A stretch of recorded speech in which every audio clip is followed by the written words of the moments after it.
Hey, beautiful souls. Are you ready for a journey that'll take you from the deepest heartbreak to the most breathtaking hope? Grab your favorite blanket, maybe some tissues, and settle in for a story about second chances, ancient magic, and love that refuses to be broken. This is the story of Luna Nightshade, a wolf whose world shattered in a single moment, and how she rebuilt herself into something stronger, fiercer, and more magnificent than she ever imagined possible. Because sometimes, beautiful souls, the rejection that breaks us is exactly what we need to discover who we're truly meant to become. So take a deep breath with me, and let's dive into a world where the moon holds secrets, bloodlines carry power, and true mates are worth fighting for. Chapter 1. The silver moon hung full and heavy above the Crescent Peak territory, casting ethereal shadows through the ancient pines. Luna Nightshade pressed her palm against the rough bark of the ceremonial oak, her heart hammering against her ribs like a caged bird desperate for freedom. Tonight was supposed to be the night her entire life began. "Breathe, Luna," she whispered to herself, smoothing her hands over the flowing white dress her mother had worn at her own mating ceremony 25 years ago. The delicate silver embroidery caught the moonlight, each thread woven with protection spells from the pack's eldest members. "He chose you. Marcus chose you." The sound of approaching footsteps made her wolf stir with anticipation. She turned, expecting to see Marcus's familiar broad shoulders and warm brown eyes. Instead, her best friend Sage emerged from the shadows, her usually bright expression clouded with something that made Luna's stomach drop. "Sage? What's wrong? The ceremony should be starting any minute now." Sage's green eyes shimmered with unshed tears. "Luna, I need to tell you something. Before you go out there." "Tell me what?" Luna's voice came out smaller than she intended. Her wolf began pacing restlessly beneath her skin, sensing danger in the air like the metallic tang before a storm. "Marcus, he's not coming." The words hit Luna like a physical blow. She stumbled backward, her hand finding the oak tree for support. "What do you mean he's not coming?" "This is our mating ceremony. The whole pack is gathered. My parents flew in from the Western Territories." "Luna." Sage's voice cracked. "He rejected the bond this morning." The forest around them seemed to tilt sideways. Luna's enhanced hearing picked up every sound with painful clarity, the whisper of wind through leaves, the distant laughter from the celebration clearing, the thunderous pounding of her own heart beginning to fracture. "No." The word escaped as barely a breath. "No, that's not. We've been together for 3 years, Sage." 3 years. He said he loved me. He said. Her voice broke as the memory surfaced like a knife between her ribs. He said I was his destiny. Sage moved closer, reaching out tentatively. "He's in there right now, addressing the pack." "Luna, there's more. He's chosen someone else." Luna's knees gave out completely. She slid down the trunk of the oak, the ceremonial dress pooling around her like spilled moonlight. "Who?" "Vivian Redmoon." The name landed like a death sentence. Vivian Redmoon, daughter of the neighboring Crimson Ridge Pack's Alpha, with her flame-red hair and ice-blue eyes. Political connections. Pure bloodline. Everything Luna wasn't. "But the mate bond," Luna whispered, pressing her hand to her chest where she'd felt that golden thread connecting her to Marcus for months. "I can feel it. It's real, Sage. I know it's real."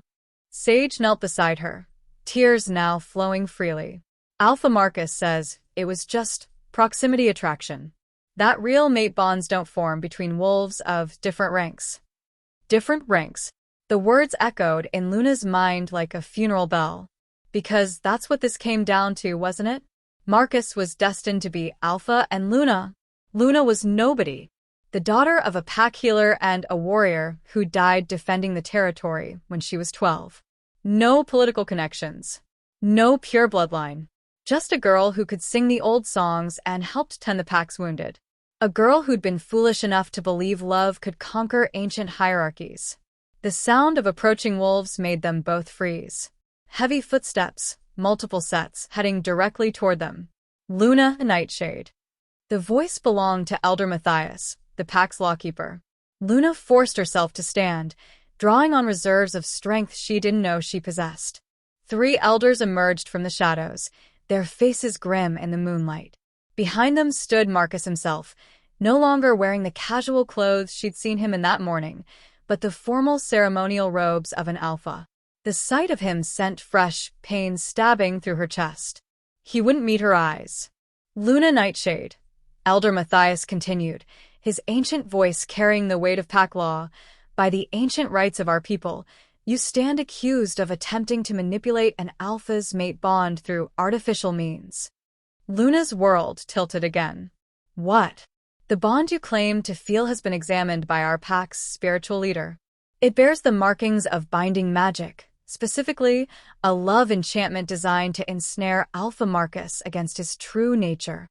"That's impossible," Luna breathed, looking desperately at Marcus.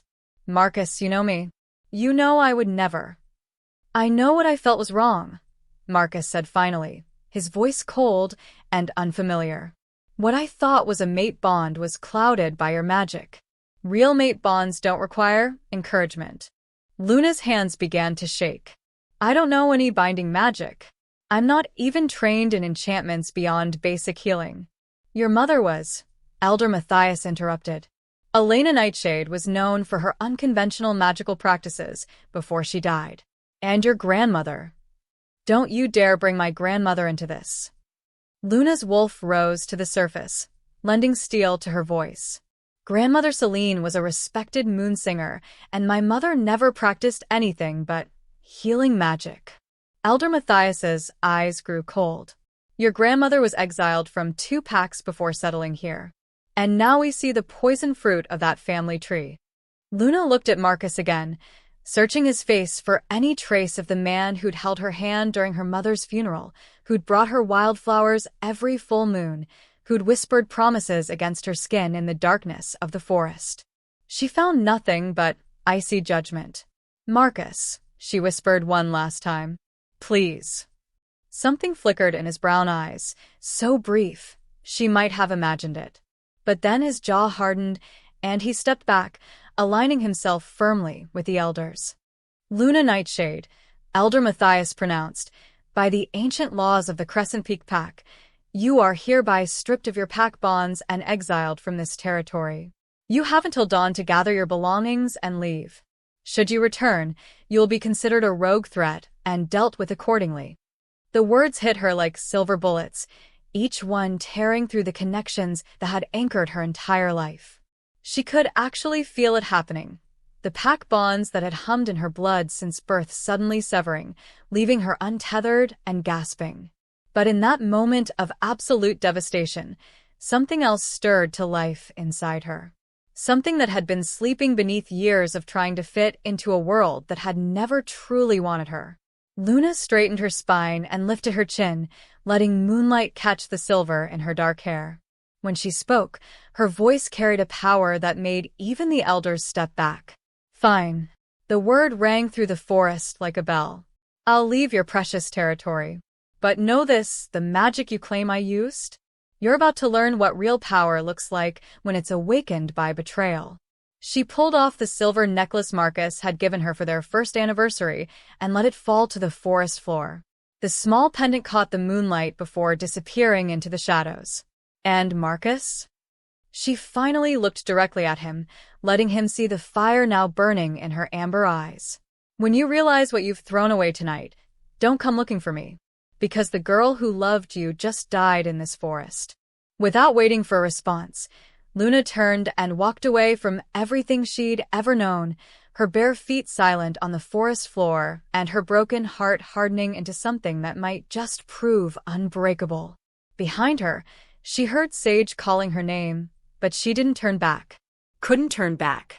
Because Luna Nightshade was about to discover that sometimes the most devastating rejections are actually the universe's way of clearing the path for something far more extraordinary than you ever dared to imagine.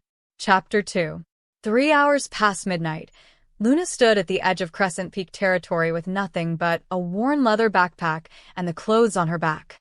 She traded the ceremonial dress for faded jeans and a black sweater, armor against the world that had just rejected her. The territorial markers hummed with warning magic as she approached them, ancient runes carved into standing stones that had guarded this land for centuries.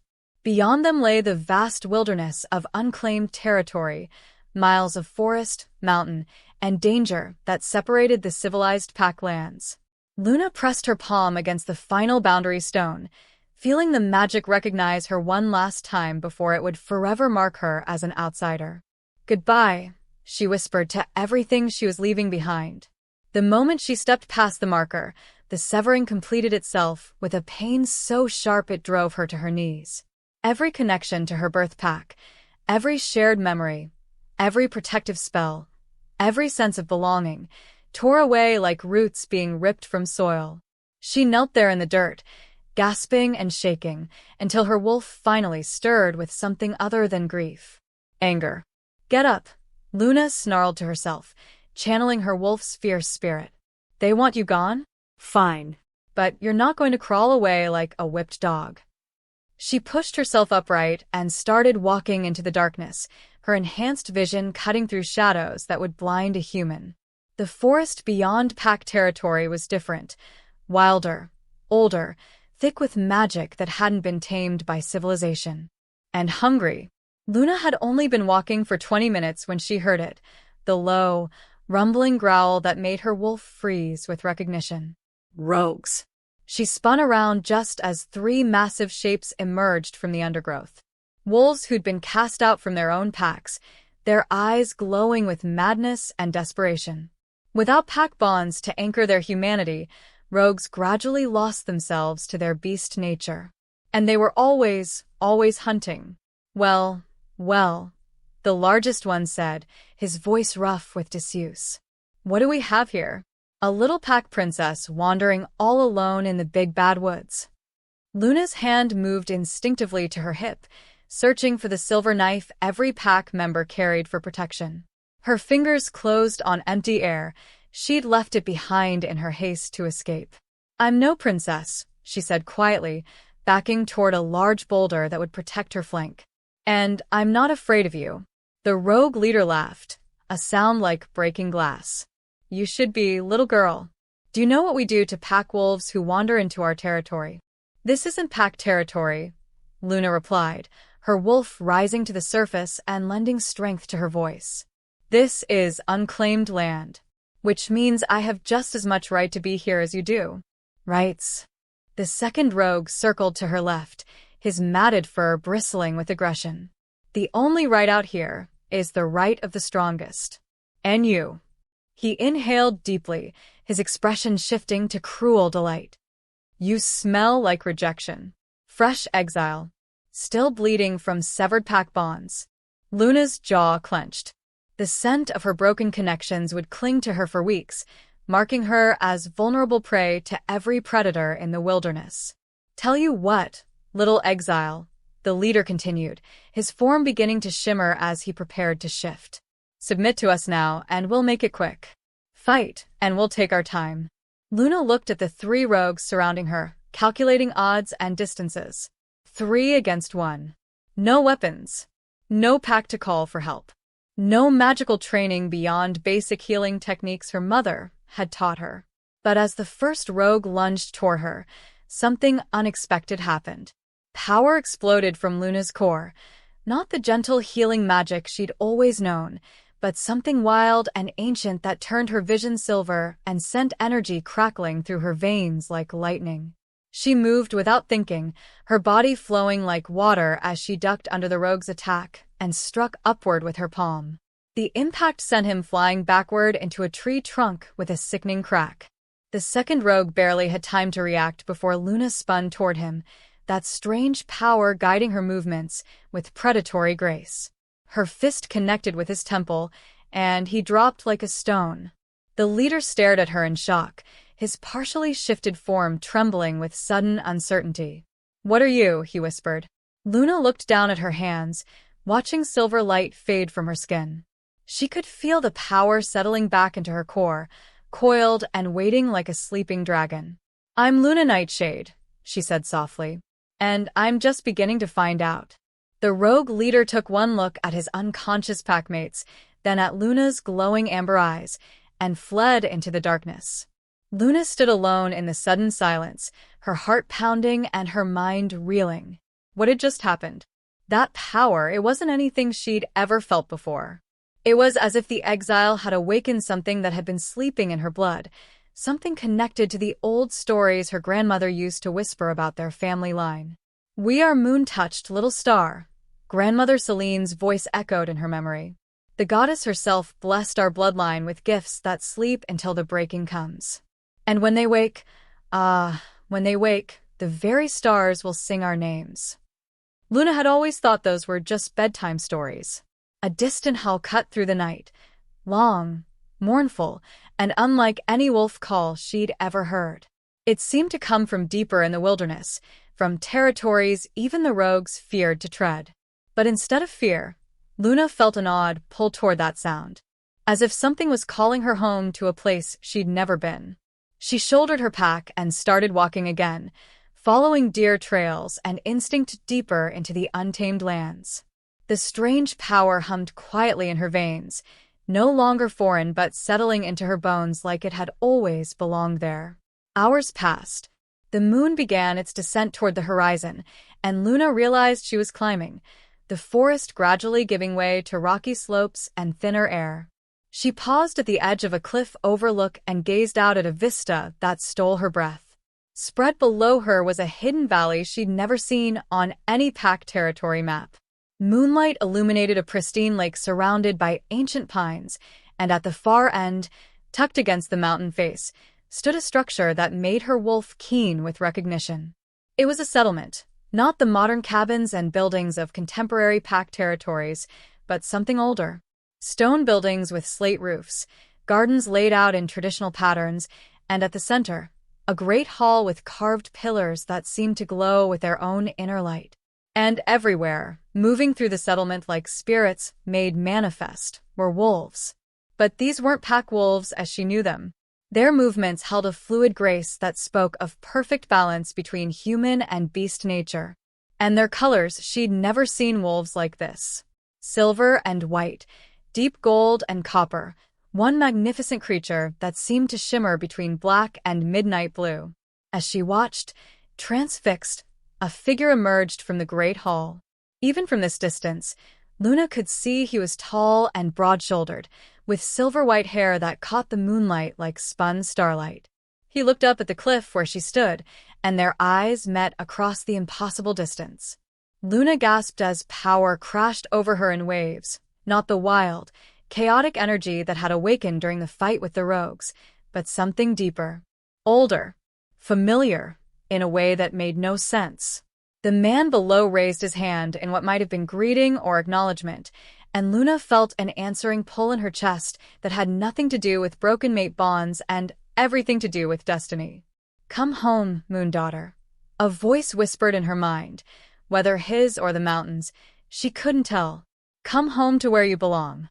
A path appeared before her, winding down the cliff face like it had been carved by moonbeams and ancient magic. Luna took her first step onto it without hesitation, her heart hammering with something that felt dangerously like hope. Because maybe, just maybe, her exile hadn't been the end of her story after all. Maybe it had been the beginning of her awakening to who she was truly meant to be. Chapter 3. The path down the cliff face seemed to respond to Luna's footsteps, each stone glowing with soft silver light as her feet touched it. She should have been terrified. Ancient magic, unknown territory, mysterious wolves, but instead, she felt like she was walking towards something she'd been searching for her entire life without knowing it. As she descended, the settlement revealed itself in greater detail. The buildings weren't just old, they were ancient, their stonework carved with symbols that made her blood sing with recognition, even though she'd never seen them before. Gardens bloomed in impossible abundance despite the mountain altitude, and the very air hummed with power that felt like coming home. Luna reached the valley floor just as dawn began painting the eastern peaks with rose and gold. The wolves she'd seen from above had melted back into the shadows, but she could sense them watching, waiting. The great hall stood before her, its carved pillars depicting scenes that seemed to move in the shifting light. wolves running beneath star-filled skies.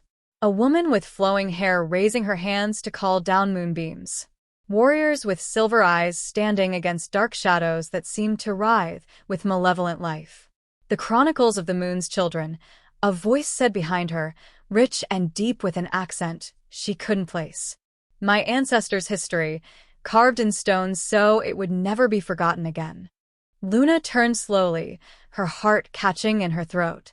The man from the cliff stood 10 feet away, and up close, he was even more breathtaking than she'd imagined. Tall and powerfully built, with silver-white hair that fell to his shoulders and eyes like liquid mercury. His features were sharp and aristocratic, but there was warmth in his expression that made her wolf settle with unexpected contentment. He was also, she realized with a jolt, completely naked. Luna's cheeks flamed as she quickly averted her gaze, focusing intently on the carved pillars. Sorry, I didn't mean to stare. His laughter was like warm honey over gravel. Forgive me. I shifted to run the mountain paths and forgot that pack wolves have different customs about clothing. She heard the whisper of fabric, and when she risked a glance back, he was pulling on a simple white shirt. Better? Much. Luna managed, though her traitorous mind had definitely memorized what she'd seen. He stepped closer, and Luna caught his scent, pine and mountain snow, with something underneath that made her wolf perk up with interest. Power, yes, but also something wild and untamed that called to the newly awakened magic in her blood. I am Kieran Silvermane, he said, offering a slight bow that seemed both formal and mocking. Alpha of the Moonrise Sanctuary. And you, Luna Nightshade, are exactly who I've been waiting for. Luna blinked. You know my name. I know many things about you. Kieran's mercury eyes studied her with unsettling intensity. I know you were exiled tonight from Crescent Peak territory on false charges.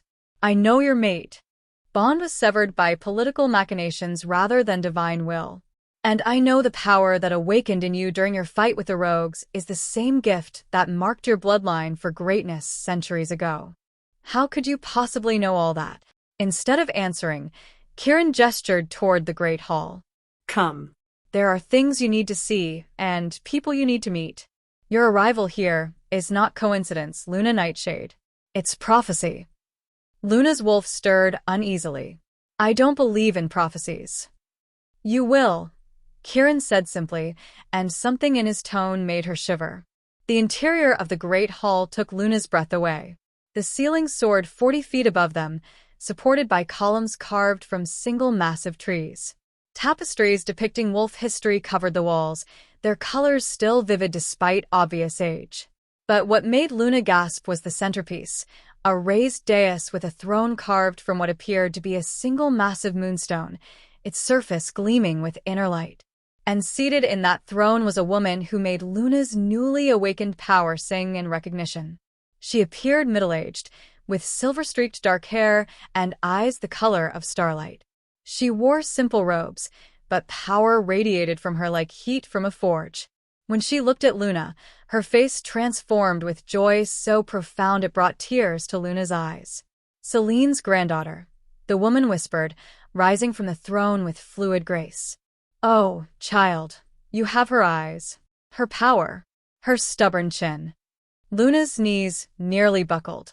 You knew my grandmother? Knew her? The woman laughed, the sound like silver bells. Child, Celine was my sister in all but blood. I am Lydia Moonweaver, High Priestess of the Moon's Children and Guardian of the Old Ways. Her expression grew sad. I've been waiting 30 years for you to find your way home. Home. Luna shook her head, overwhelmed. I don't understand. I've never been here before. Haven't you? Lydia descended from the dais, her movements carrying an otherworldly grace. Tell me, Luna, in your dreams, have you never seen silver wolves running beneath starlit skies? Never felt the pull of ancient songs that your pack couldn't hear? Luna's breath caught. She had dreamed of silver wolves ever since she was a child. Dreams so vivid she'd wake with the taste of mountain air in her mouth and the sound of howls that seemed to call her name. The dreams, she whispered. Blood calling to blood, Lydia confirmed. Your grandmother was one of us, Luna, one of the moon's children. The first pack, blessed directly by the goddess herself with gifts that normal wolves can barely comprehend. Kieran moved to stand beside Luna, his presence steady and reassuring. The modern pack split from us centuries ago, choosing political power over spiritual connection. They've forgotten the old ways, the true sources of our strength. But not forgotten enough to avoid fearing what they don't understand, Lydia added, her starlight eyes flashing with anger. Your grandmother was exiled not for any crime, but because her power made the Alphas nervous. They drove away one of the most gifted moonsingers of her generation out of petty jealousy. Luna sank onto a nearby bench, her mind reeling. That's why they accused me of using binding magic. They sensed my grandmother's bloodline. More than that, Kieran said quietly. They sense what you're capable of becoming. Which is what, exactly? Luna looked between them, desperate for answers. What am I? Lydia and Kieran exchanged a loaded glance. The priestess sighed and settled beside Luna, her expression growing serious. You are the last of the Nightshade bloodline, Lydia said. Descended from the moon goddess's own daughter, gifted with abilities that haven't been seen in 3 generations. Luna, you're not just a wolf with magical talent. You're a potential moon singer. A what? Moon singers are the goddess's chosen instruments, Kieran explained, his voice reverent. They can call power directly from the celestial realm, command the very elements, and… He hesitated. And what? And they can forge true mate bonds that transcend pack politics and bloodline prejudices, Lydia finished. Bonds based on soul recognition rather than social convenience. Luna's heart clenched. It doesn't matter. My mate bond was severed. Marcus chose someone else. Marcus rejected a bond he was never meant to have, Kieran said, his mercury eyes intense. What you felt for him was real, Luna, but it wasn't your true mating. It was practice. A stepping stone to prepare you for something far more powerful. Before Luna could ask what he meant, the great doors of the hall burst open. A young woman with copper-colored hair rushed in, her green eyes wide with panic. High Priestess, she gasped, bowing quickly to Lydia. Forgive the interruption, but the border sentries report movement from the eastern passes. 3 separate packs are approaching the sanctuary. Luna's blood went cold. 3 packs. Crescent Peak, Crimson Ridge, and Iron Mountain, the messenger confirmed. They're demanding the return of the exile Luna Nightshade for crimes against pack law. Kieran's expression darkened, and power rolled off him in waves that made the very air shimmer. They dare approach sanctuary lands with demands? There's more, the messenger continued, her voice shaking. They claim she's infected with rogue madness and poses a threat to all pack territories. They're calling for a tribunal of judgment. Luna stood slowly, her newly awakened power stirring in response to the threat. They want to put me on trial. They want to eliminate a bloodline they fear, Lydia corrected grimly. A tribunal of judgment can impose any sentence they choose, up to and including death. The hall fell silent except for the crackle of power that seemed to arc between Luna and Kieran. When she looked at him, his mercury eyes held something that made her wolf keen with recognition, not just attraction, but a sense of perfect balance. 2 halves of a greater whole. What do we do? Luna asked. Kieran smiled, and it was all sharp edges and predatory grace. We remind them why the moon's children were never conquered, only withdrawn. And you, Luna Nightshade. His eyes blazed with silver fire. You discover exactly what your bloodline is capable of when threatened. Thunder rumbled overhead, though the sky had been clear moments before. Lightning flickered behind the stained glass windows, and Luna realized with a shock that the storm was responding to her emotions. The awakening has begun, Lydia whispered, wonder in her voice. The last moon's singer rises. Luna looked at her hands, watching silver light dance between her fingers, and felt the first stirrings of something that might have been hope. They wanted to destroy her for crimes she hadn't committed? Let them try. She was Luna Nightshade, granddaughter of the moon, and she was just beginning to remember what that meant. Chapter 4. Luna stood at the massive windows of the Great Hall, watching dark clouds gather over the mountain peaks as 3 separate wolf packs converged on the hidden valley. Her newly awakened power thrummed through her veins in response to the approaching threat, making the very air around her shimmer with barely contained energy. "They have no legal right to demand anything from sanctuary lands," Kieran said, his voice tight with controlled fury as he studied the tactical reports flowing in from border sentries. "The Moon's children have been neutral territory for over 3 centuries. Lydia moved to stand beside Luna, her starlight eyes grave. "Legal right and political reality are often different things, my dear. If 3 packs unite in calling for a tribunal, they can petition the High Council of Alphas to override sanctuary protections." "The High Council?" Luna turned from the window, dread pooling in her stomach. "That's every major pack leader on the continent." "Exactly." Kieran's mercury eyes flashed with anger. "And most of them have spent generations trying to forget that the Moon's children ever existed. They'd love an excuse to break our ancient treaties." The great doors burst open again, and this time it was Kieran's beta who entered, a lean, dark-haired man with intelligent brown eyes who moved with the fluid grace of a natural fighter. "Alpha," he said, bowing quickly. "The packs have stopped just outside our territorial boundaries. They're requesting a formal meeting under the old laws." "Requesting," Kieran repeated, his tone skeptical. "Alpha Marcus Blackthorn of Crescent Peak, Alpha Vincent Redmoon of Crimson Ridge, and Alpha Thomas Ironfist of Iron Mountain," the beta continued. "They invoke the right of pursuit for a dangerous exile." Luna's hands clenched into fists. "Dangerous exile. They're really going to paint me as a threat to justify this." "You're a threat," Lydia said quietly, surprising her. "Just not the kind they claim. You're a threat to their carefully constructed hierarchies, their political marriages, their belief that power comes from bloodline purity rather than spiritual connection." Kieran studied Luna for a long moment, his expression unreadable. "The question is, do we face them as separate entities, or do we present a united front?" "What do you mean?" "There are ancient laws even older than pack politics," Kieran said slowly. "Laws that supersede territorial disputes and political tribunals. But invoking them would require—" He hesitated, glancing at Lydia. "Would require what?" Luna demanded. Lydia sighed. "A mate bond, child. Between you and an established alpha. It would place you under his protection and make any tribunal against you an act of war against his pack." Luna's stomach dropped. "You want me to fake a mate bond? To use Marcus's tactics against him?" "Not fake," Kieran said, his voice carefully neutral. "The Moon's children don't believe in false bonds. But there are accelerated rituals. Ancient ceremonies that can awaken dormant connections between compatible souls." Luna stared at him, her heart hammering. "Compatible souls. I can feel it too, Luna," Kieran said quietly, stepping closer. "This pull between us. It's not political convenience or desperate alliance. There's something here that existed before we ever met."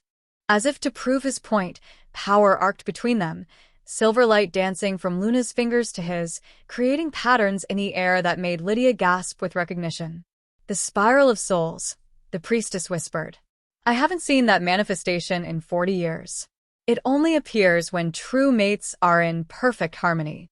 Luna looked at the swirling energy connecting her to Kieran, feeling something deep in her chest unfurl, like a flower blooming toward sunlight. This wasn't the desperate attachment she'd felt for Marcus. This was recognition. Like her soul had been waiting her entire life for this moment. "The ceremony," she said. "How long would it take?" "Under normal circumstances? 3 days of preparation and ritual," Lydia replied. "But if we're willing to call upon the goddess directly." She looked between them, her expression serious. "I could perform an emergency bonding tonight. But Luna, you need to understand, this wouldn't be reversible. Moon Singer bonds are eternal. They transcend death itself." Before Luna could respond, another messenger burst through the doors. "Alpha. The pack leaders are demanding an immediate audience. They say if we don't produce Luna Nightshade within the hour, they'll consider it an act of harboring a rogue and respond accordingly." Kieran's power flared so intensely that the windows rattled. They dare threaten my pack. There's more, the messenger continued, his face pale. They've brought evidence. Letters allegedly written by Luna to Marcus, describing her use of binding magic. And a witness, someone claiming to have seen her practicing forbidden rituals. Luna's blood turned to ice. That's impossible. I never wrote any letters about magic, and I certainly never practiced forbidden anything. Evidence can be manufactured, Lydia said grimly, especially when political alliances are at stake. Who's the witness? Kieran demanded. The messenger swallowed hard. Sage Thornwick, Luna's former best friend. The betrayal hit Luna like a physical blow. She staggered backward, only Kieran's quick reflexes keeping her upright. Sage? No. No, she would never. Someone got to her, Kieran said, his voice deadly quiet. Threatened her, bribed her, or convinced her that betraying you was for the greater good. Luna closed her eyes, pain and fury warring in her chest. First Marcus, now Sage. Everyone she'd trusted, everyone she'd loved, turned against her by lies and political manipulation. When she opened her eyes again, they blazed with silver fire. Do it, she said to Lydia. Perform the emergency bonding ceremony. Luna, Kieran said carefully, you need to be certain. Once this bond is forged. I'm certain. Luna turned to face him fully, letting him see the determination burning in her gaze. They want to destroy me for crimes I didn't commit? Fine. But they're going to discover that the girl they exiled no longer exists. In her place stands someone with the power to reshape their entire world. Kieran studied her for a long moment, then nodded slowly. Then we do this. But first, we face them. Together. Let them see what they're truly up against before we invoke the ancient laws. Is that wise? Lydia asked. Probably not, Kieran admitted, his smile sharp as a blade. But it will be memorable. He moved to Luna's side, offering his arm. Ready to meet your accusers, Luna Nightshade? Luna straightened her spine and lifted her chin, calling upon reserves of strength she was still discovering. Ready, Kieran Silvermane. As they walked toward the great doors, power continued to dance between them, not just magical energy, but something deeper. A recognition that they were stronger together than apart, that whatever came next, they would face it as equals. Behind them, Lydia began gathering the sacred implements needed for an emergency mate bonding ceremony, her movements urgent but reverent. Outside, thunder rolled across the valley as storm clouds continued to gather in response to Luna's emotional state. The approaching packs had no idea they were about to face not just an exiled wolf, but a moon singer in the first stages of her true awakening. And beside her, an alpha whose power had been waiting centuries for its perfect match.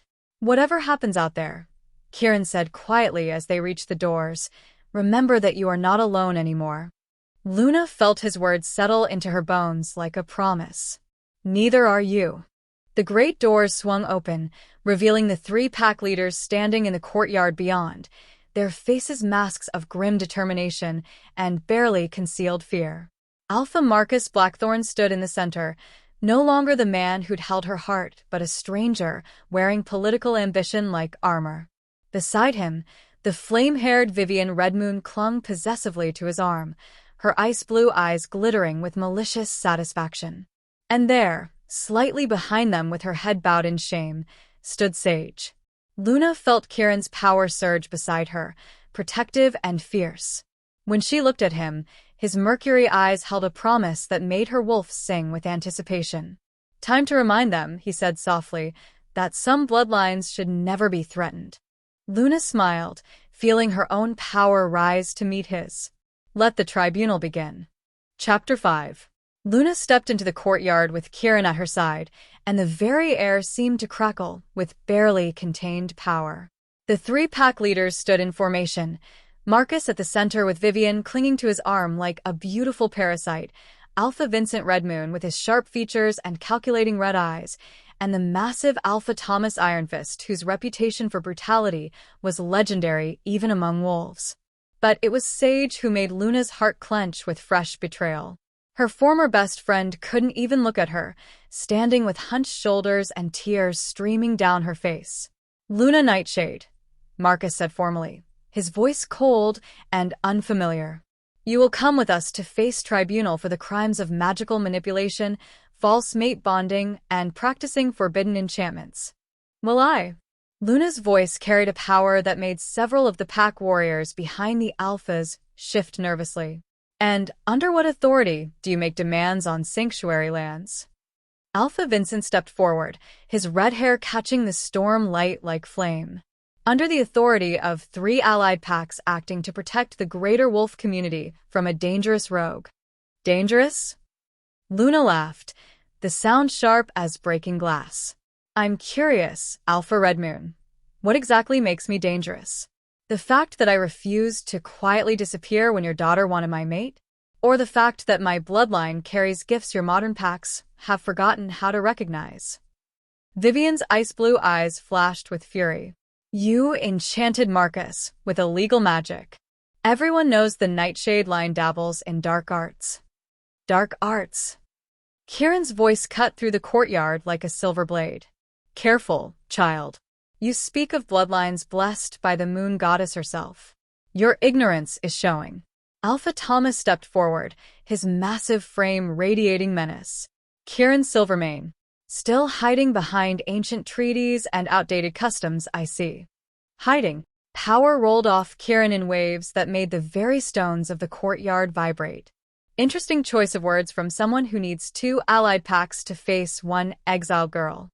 "She's not just any exiled girl," Marcus said, and something in his tone made Luna study his face more carefully. There, beneath the political mask, she caught a flicker of the fear she'd seen in the rogue's eyes. He was afraid of her. The evidence against her is overwhelming. Evidence. Luna's power flared, and overhead, lightning split the darkening sky. "You mean the forged letters and manufactured testimony?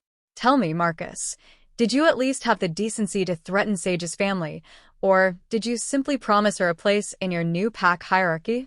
Sage finally looked up, her green eyes red with tears. "Luna, you don't understand. They have my little sister. If I don't testify—" "Enough," Alpha Vincent snapped. "The girl speaks truth.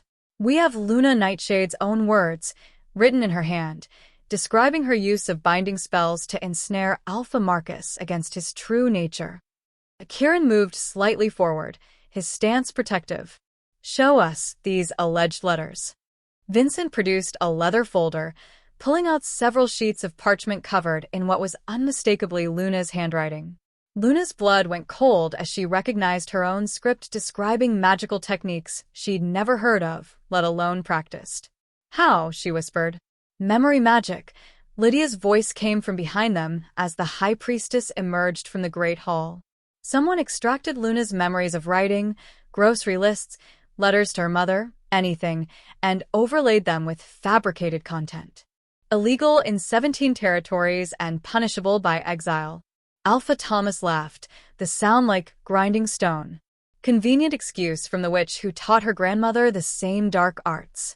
"Watch your tongue," Kieran snarled, his form beginning to shimmer with the approach of his wolf.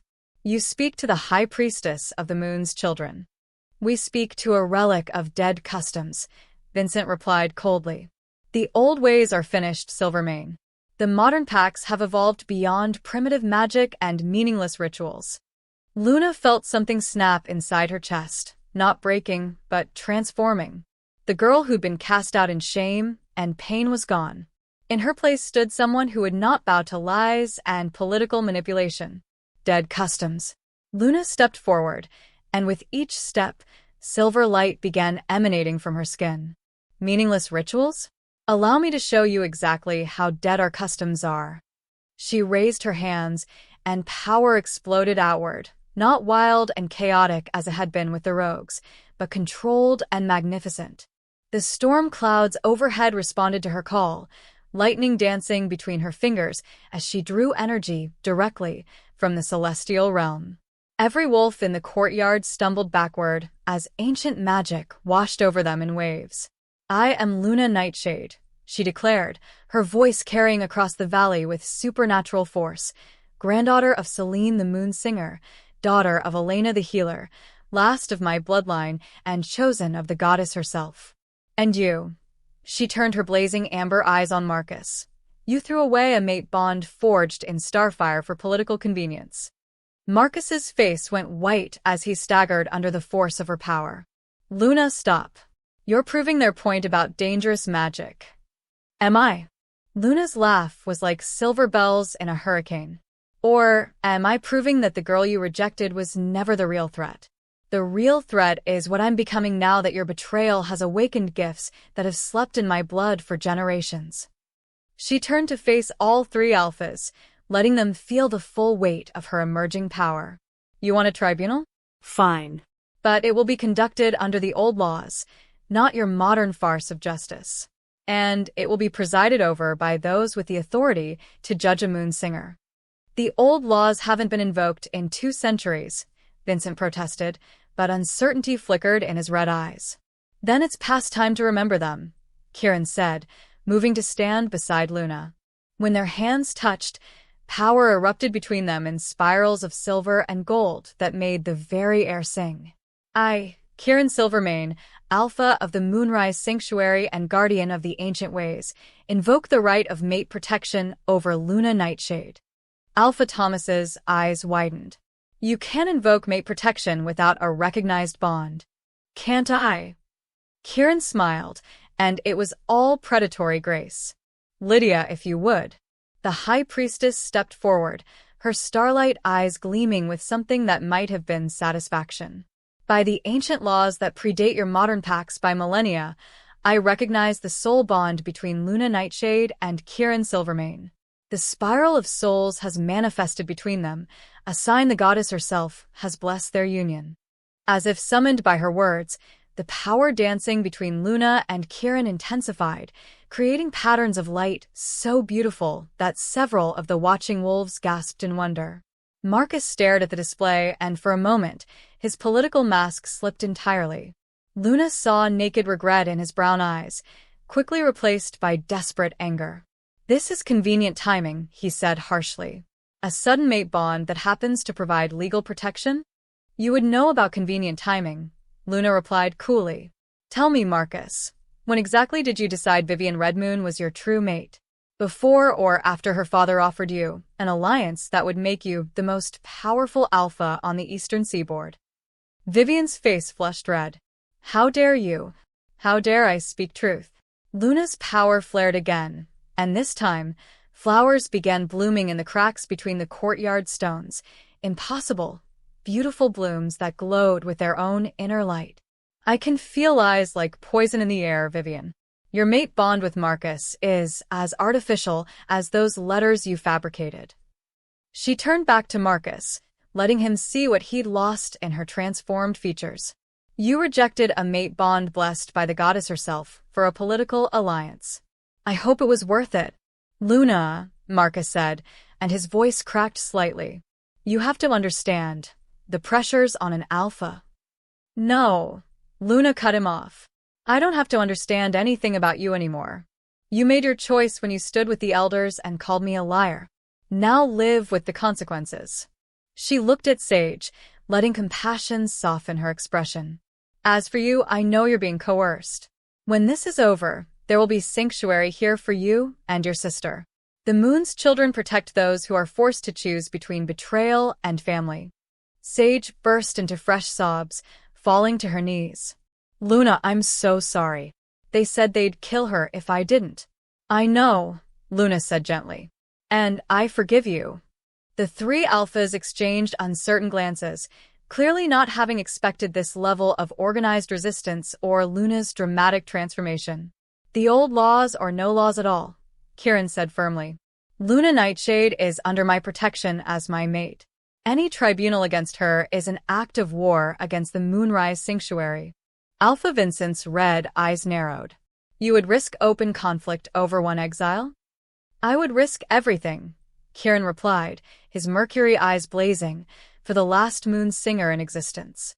Thunder crashed overhead as if the goddess herself was punctuating his words. Luna felt the truth of it settle into her bones. Not just Kieran's declaration, but her own transformation. She wasn't just Luna Nightshade anymore. She was becoming something the modern Pax had tried to forget, a bridge between the mortal world and the divine, wielding power that could reshape the very foundations of their society. And she was no longer alone. Chapter 6. Background: sacred chanting, crackling fire, mystical energy humming through the air.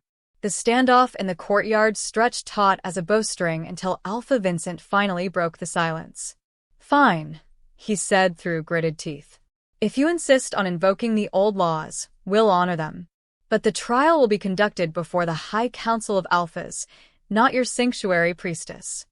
Kieran's expression didn't change, but Luna felt his power spike with protective fury. The High Council has no jurisdiction over Moon's Singer bloodlines. That authority rests with the Circle of Ancients. The Circle of Ancients hasn't convened in over a century, Alpha Thomas rumbled. Most of its members are dead. Most, Lydia said quietly, but not all. And the ancient laws are clear. When a Moon Singer is accused, only those who remember the old ways can sit in judgment. Marcus stepped forward, his political mask firmly back in place. Even if you could assemble the circle, the mate protection you're claiming requires a completed bonding ceremony. Until Luna and Kieran are truly mated, she remains subject to pack justice. Luna felt Kieran tense beside her, and she knew he was thinking the same thing she was. They were being backed into a corner. Accept and rushed emergency bonding with a man she'd known for hours, or face a rigged tribunal that would almost certainly end in her death. "How long do we have?" Luna asked. "Dawn," Vincent replied with cold satisfaction. Ancient law allows 3 hours for preparation when mate protection is invoked. After that, the protection expires if no bond exists. Luna looked at the eastern mountains where the sky was already beginning to lighten with pre-dawn gray. 3 hours. Her entire future decided in 3 hours. "Luna," Kieran said quietly, "you don't have to do this. There are other ways to fight." "No," Luna interrupted, surprising herself with a certainty in her voice. "There aren't. Not anymore. They've made sure of that." She turned to face him fully, studying his mercury eyes in the storm light. "But I need to know this is real, Kieran. Not just convenience or protection. I won't trade one false bond for another." Kieran reached up to cup her face in his hands, his touch sending waves of warmth and recognition through her entire being. "Luna Nightshade, I have waited 32 years to find you. Not a woman who would strengthen political alliances or bear perfect heirs, but the other half of my soul. What I feel for you has nothing to do with convenience and everything to do with destiny." Power spiraled between them again, and this time Luna felt it settle deep in her bones. Not foreign magic imposed from outside, but something that had been waiting her whole life to awaken. "Then let's do this," she said firmly. Alpha Vincent's eyes glittered with malicious satisfaction. "Excellent. We'll remain to witness the ceremony and ensure it meets ancient standards." "Like hell you will," Kieran snarled, his wolf rising so close to the surface that his eyes began to glow. "Sacred rituals are not spectator events for political enemies." "We have the right to verify," Thomas began. "You have the right to witness the completion of the bond," Lydia interrupted smoothly. "Not the sacred ceremony itself. Ancient law is quite clear on this point." Marcus's jaw clenched. "Fine. But if dawn breaks without a completed mating bond, Luna Nightshade comes with us immediately." "Agreed," Kieran said before Luna could object. The 3 pack leaders withdrew to the valley's edge to wait, taking their warriors and the sobbing sage with them. Luna watched them go with a mixture of anger and pity. They had no idea what they were about to witness. "Come," Lydia said gently, placing a motherly hand on Luna's arm. "We have much to do, and little time to do it."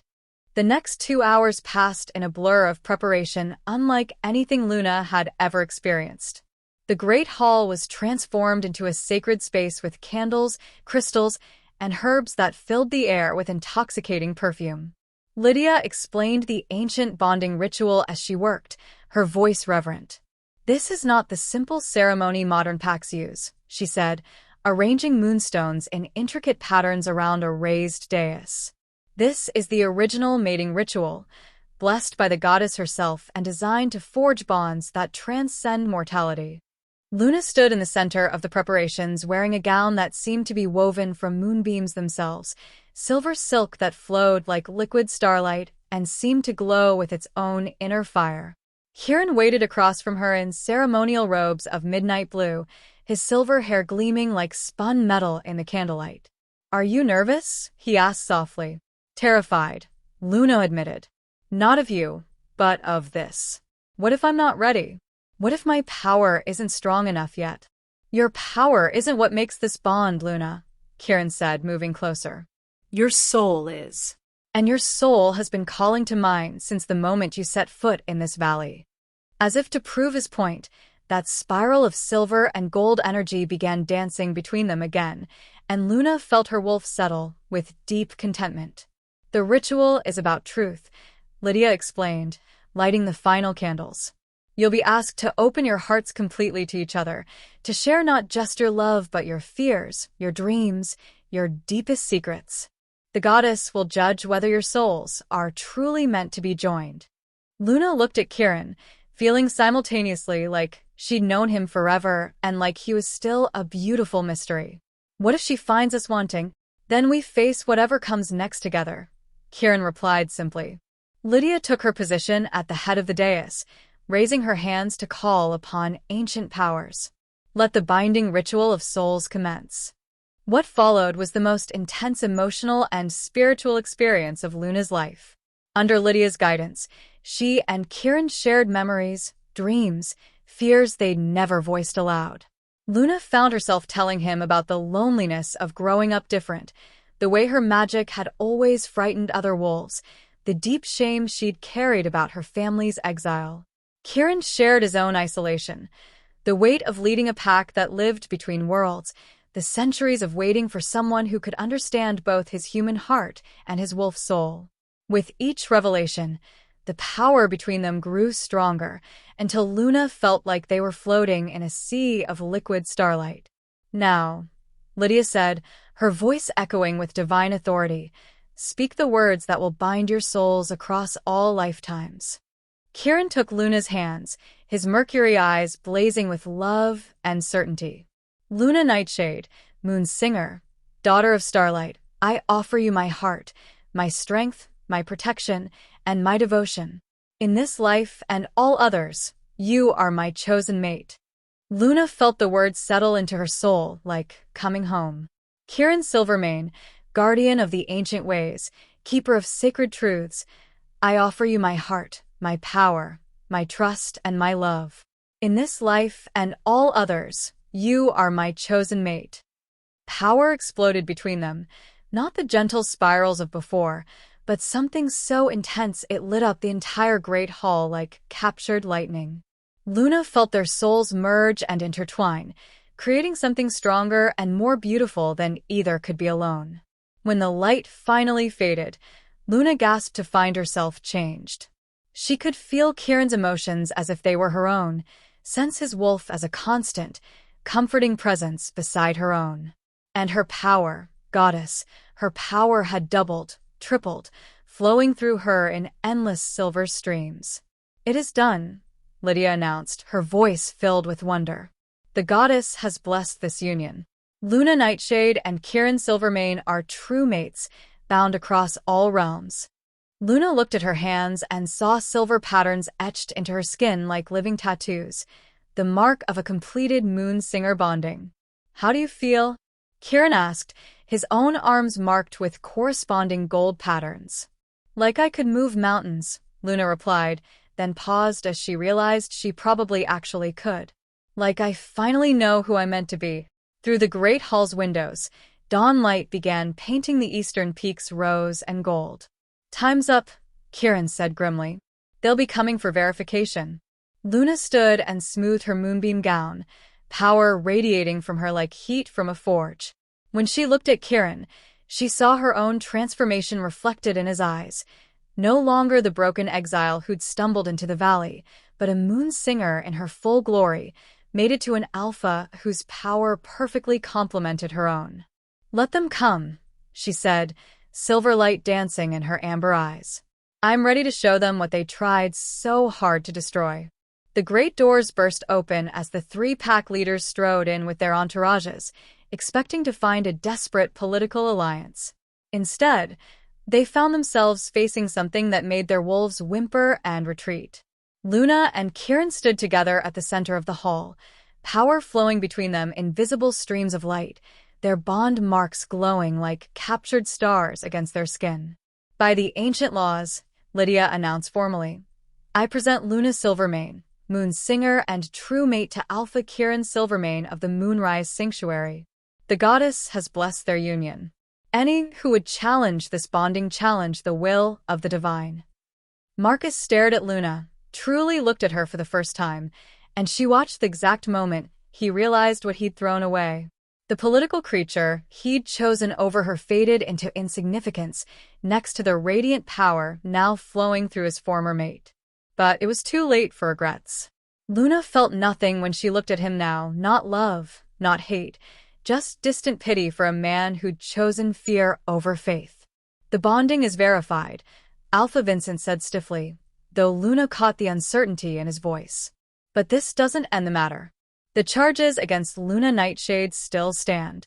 Luna smiled, and it was all sharp edges and divine fire.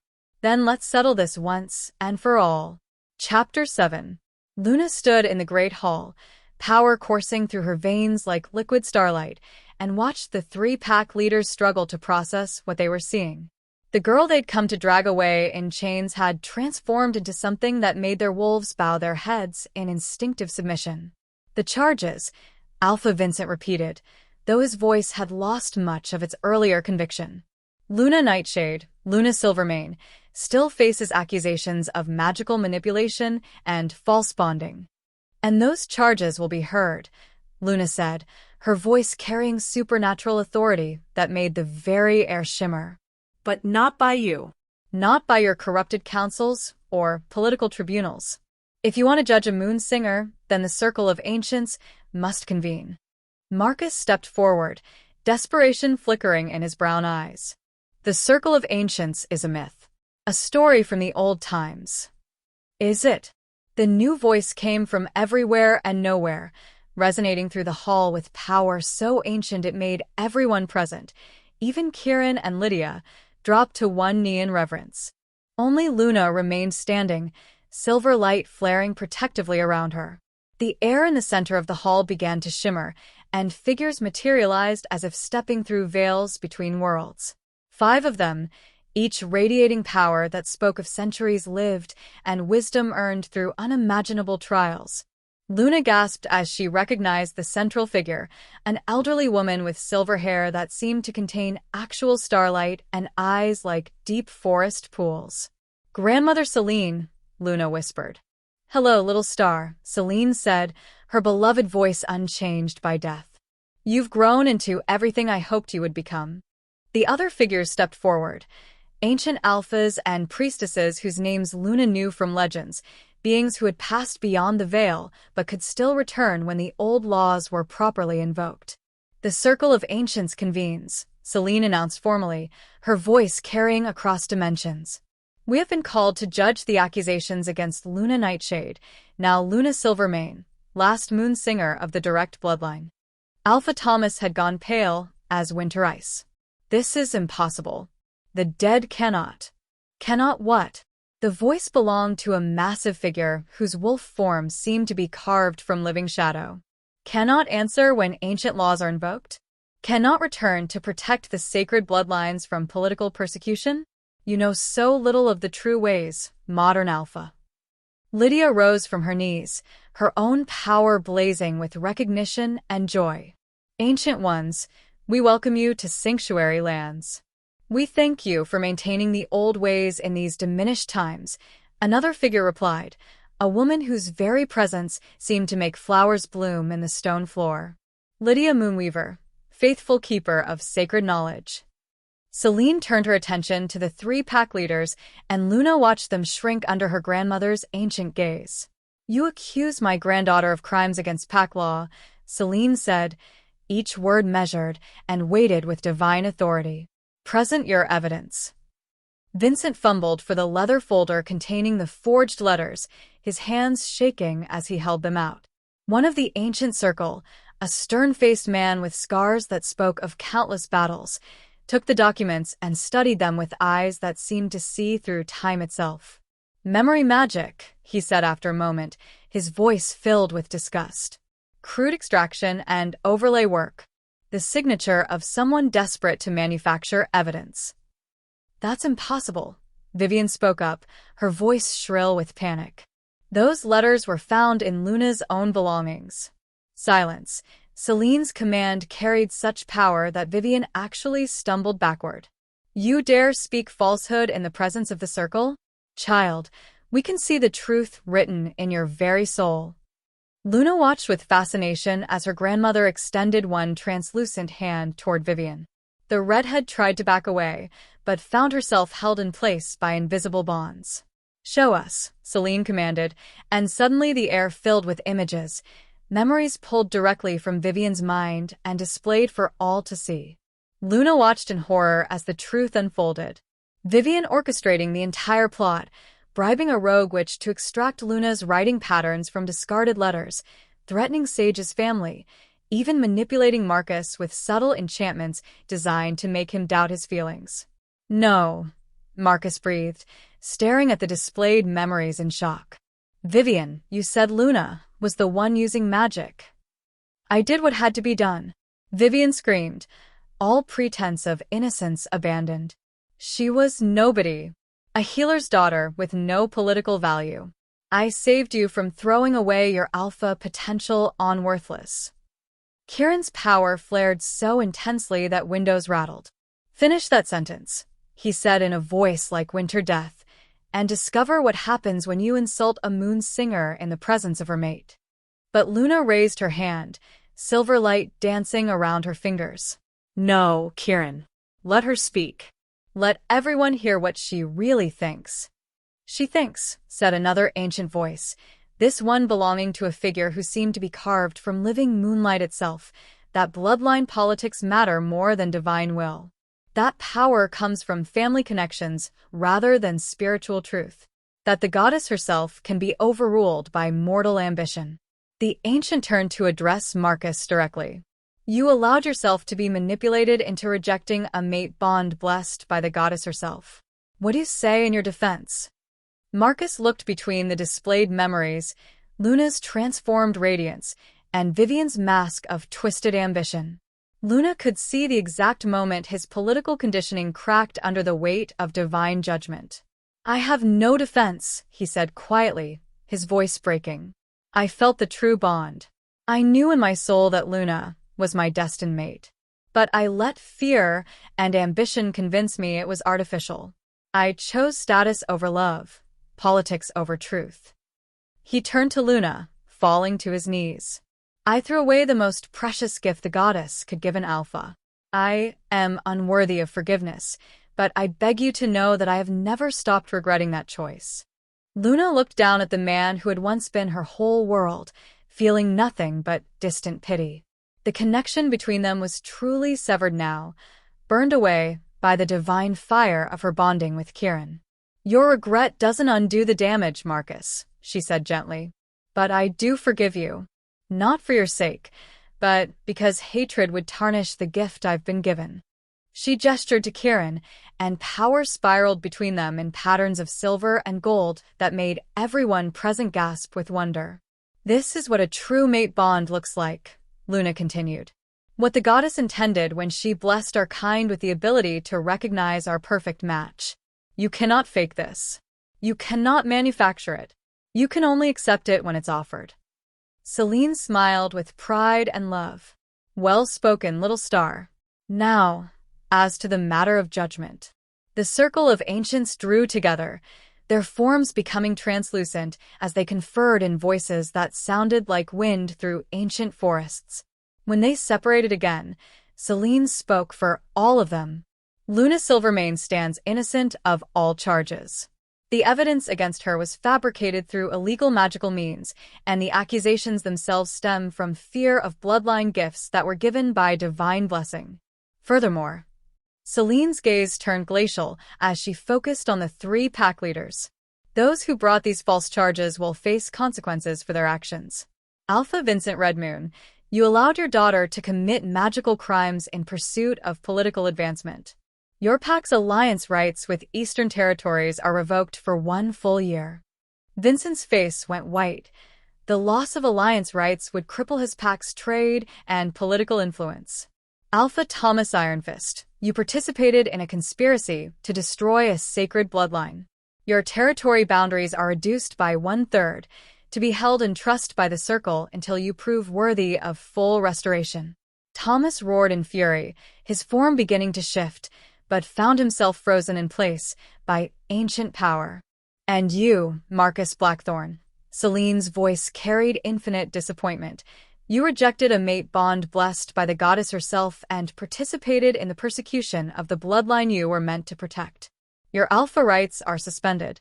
You will serve as beta to another alpha of the Circle's choosing until you learn to value spiritual truth over political expedience. The pronouncement hit the courtyard like a physical blow. Marcus had just lost everything: his alpha status, his pack leadership, his political marriage alliance. Grandmother, Luna said quietly, what about Sage? Celine's expression softened. Sage Thornwick acted under duress to protect her family. She is forgiven and welcome in sanctuary lands, along with her sister. And Vivian? Kieran asked, his voice deadly quiet. The ancient who seemed carved from shadow stepped forward. Vivian Redmoon used illegal magic to manipulate an alpha's emotions and fabricated evidence to destroy an innocent. By ancient law, she faces exile and magical binding to prevent further abuse of power. Vivian shrieked as mystical bonds materialized around her, sealing away her ability to access magic of any kind. The Circle's judgment is final and binding, Celine announced.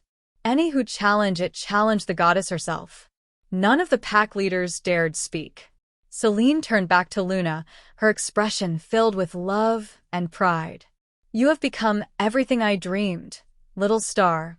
The moon singer bloodline lives on in worthy hands. Will I see you again? Luna asked, her voice small despite her newfound power.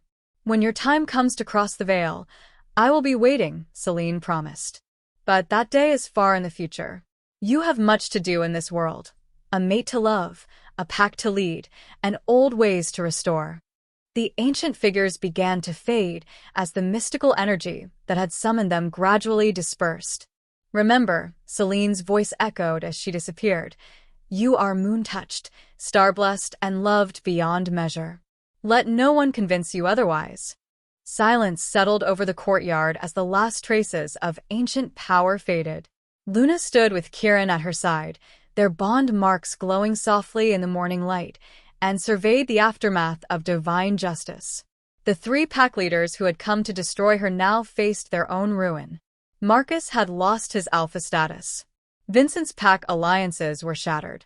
Thomas's territory was reduced. And Vivian faced magical exile.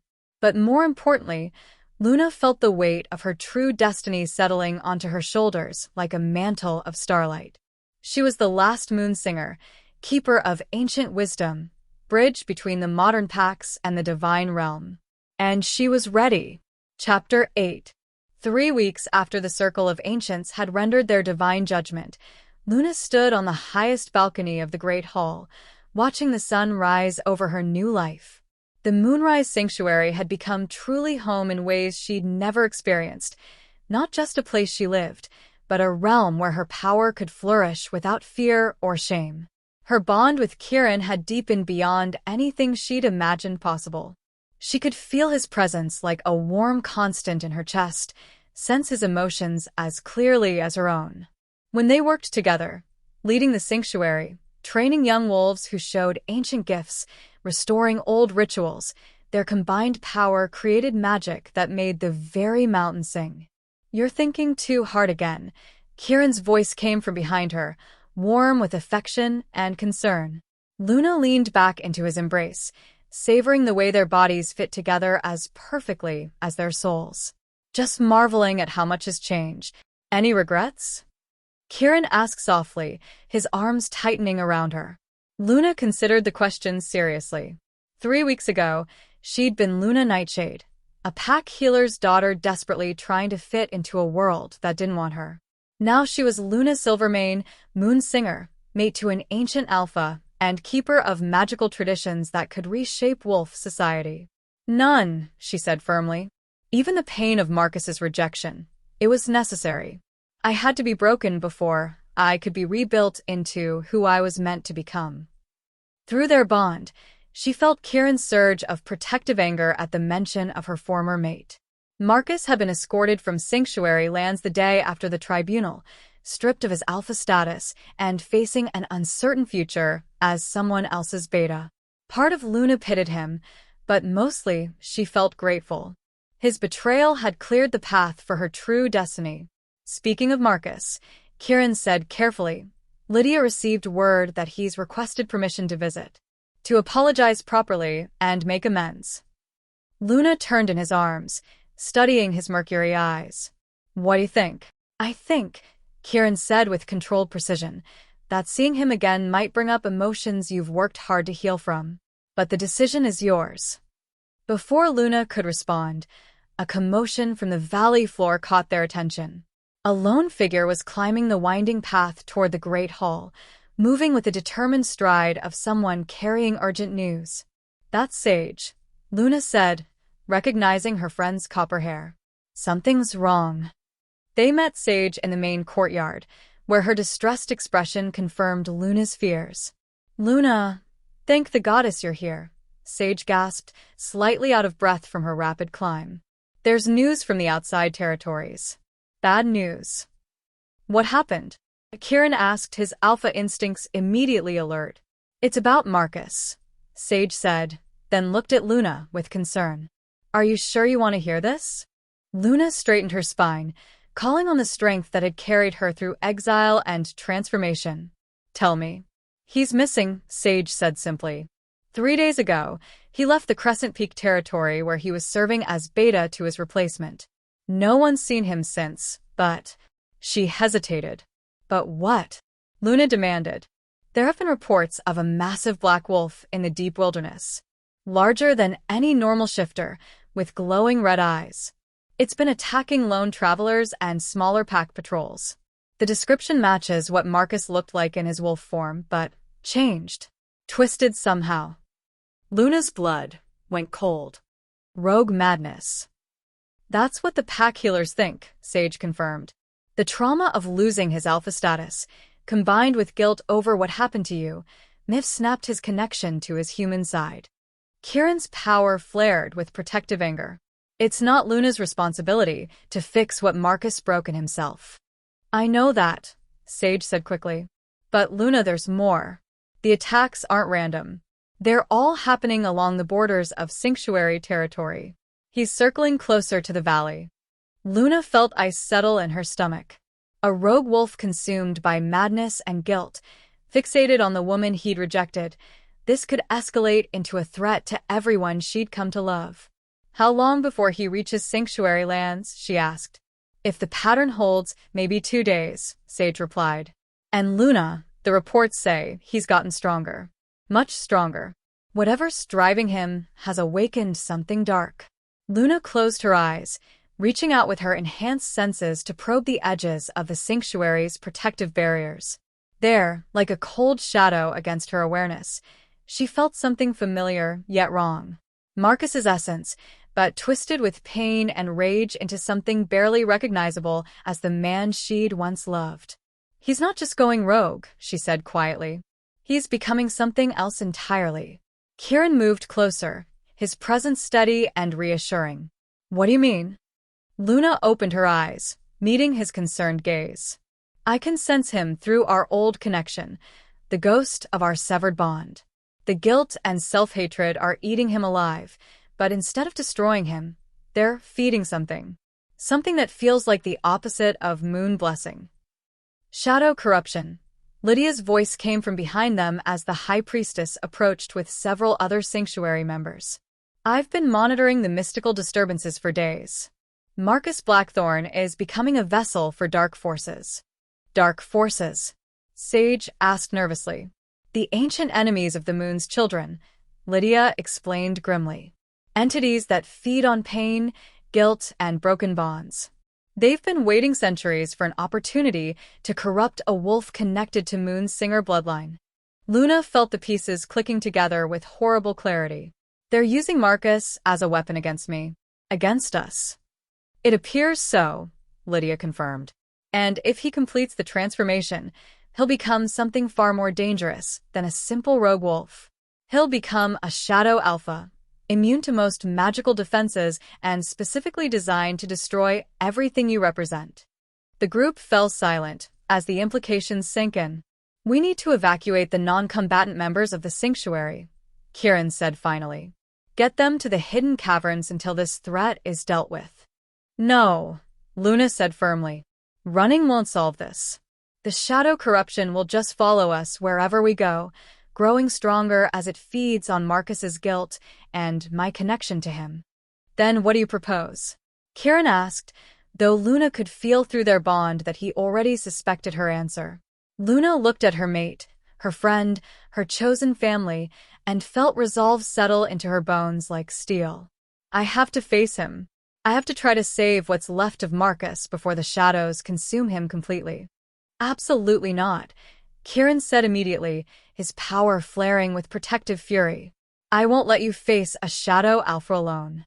Not alone, Luna corrected, reaching for his hand. Together. Our bond makes us stronger than the sum of our parts. If anyone can break through shadow corruption, it's a mated pair with divine blessing. Through their connection, she felt Kieran's internal struggle, his desperate desire to keep her safe warring with his knowledge that she was right. There's another problem, Lydia said quietly. Shadow corruption can only be permanently cleansed by significant sacrifice. The corrupted wolf must either choose to release the darkness willingly or what? Luna asked, though she dreaded the answer. Or be destroyed completely, taking the shadow entities with them. Luna's heart clenched. Despite everything Marcus had done, despite the pain he'd caused her, the thought of having to kill him made her soul ache. Maybe it won't come to that, she said, more to herself than the others. Maybe there's enough of the real Marcus left to reach.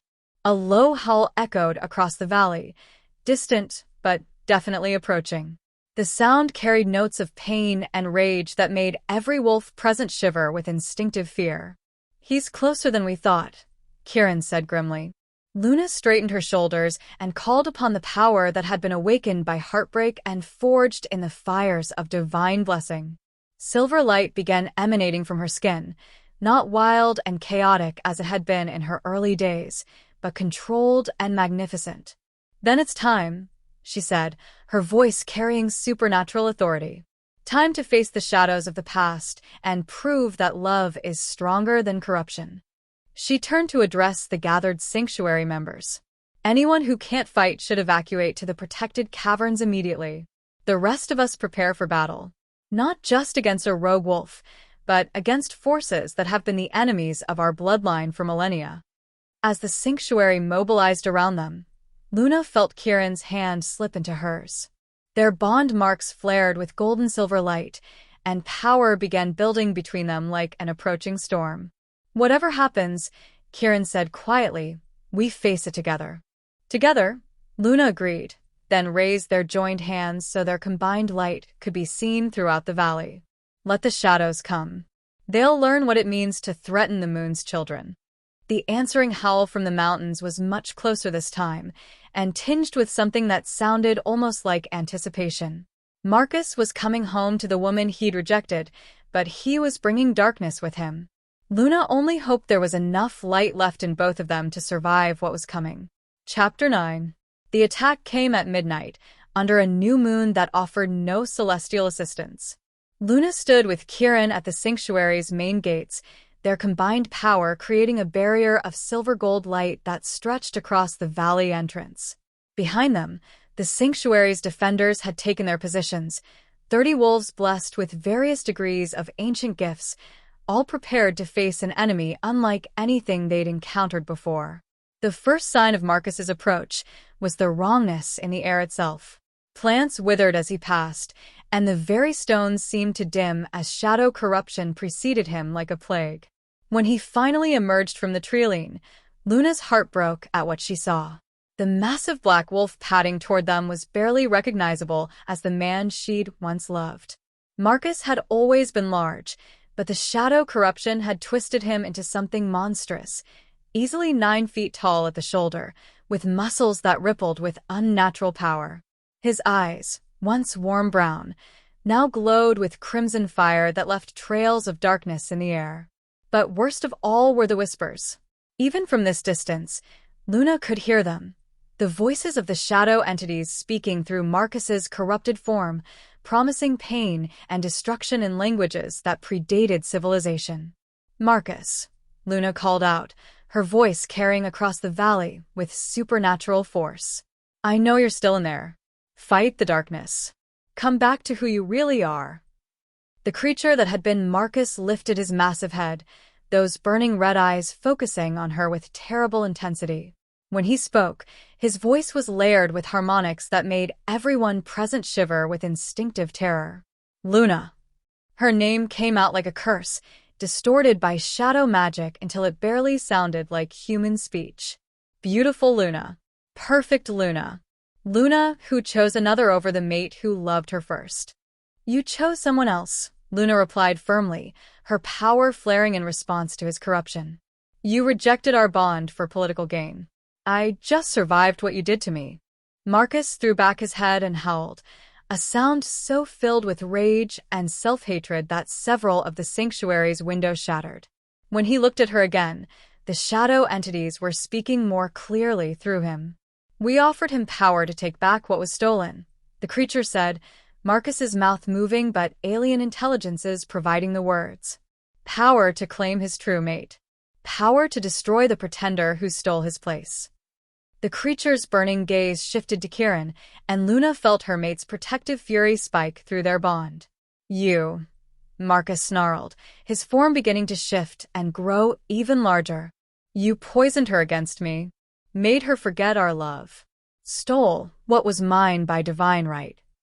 "She was never yours," Kieran replied coldly, his mercury eyes blazing with silver fire. "You threw away a gift from the goddess herself. Luna chose me because I value what you discarded." Power exploded from Marcus in waves of corrupted energy that sent several sanctuary defenders stumbling backward. "Lies. The bond between Luna and me was blessed by nothing," Luna interrupted, her own power rising to meet his. "Marcus, listen to me. What you felt for me was real, but it wasn't a true mate bond. It was practice. Preparation. The goddess was teaching us both what love could feel like before we found our actual destinies." For just a moment, something recognizably human flickered in Marcus's burning eyes. "Luna?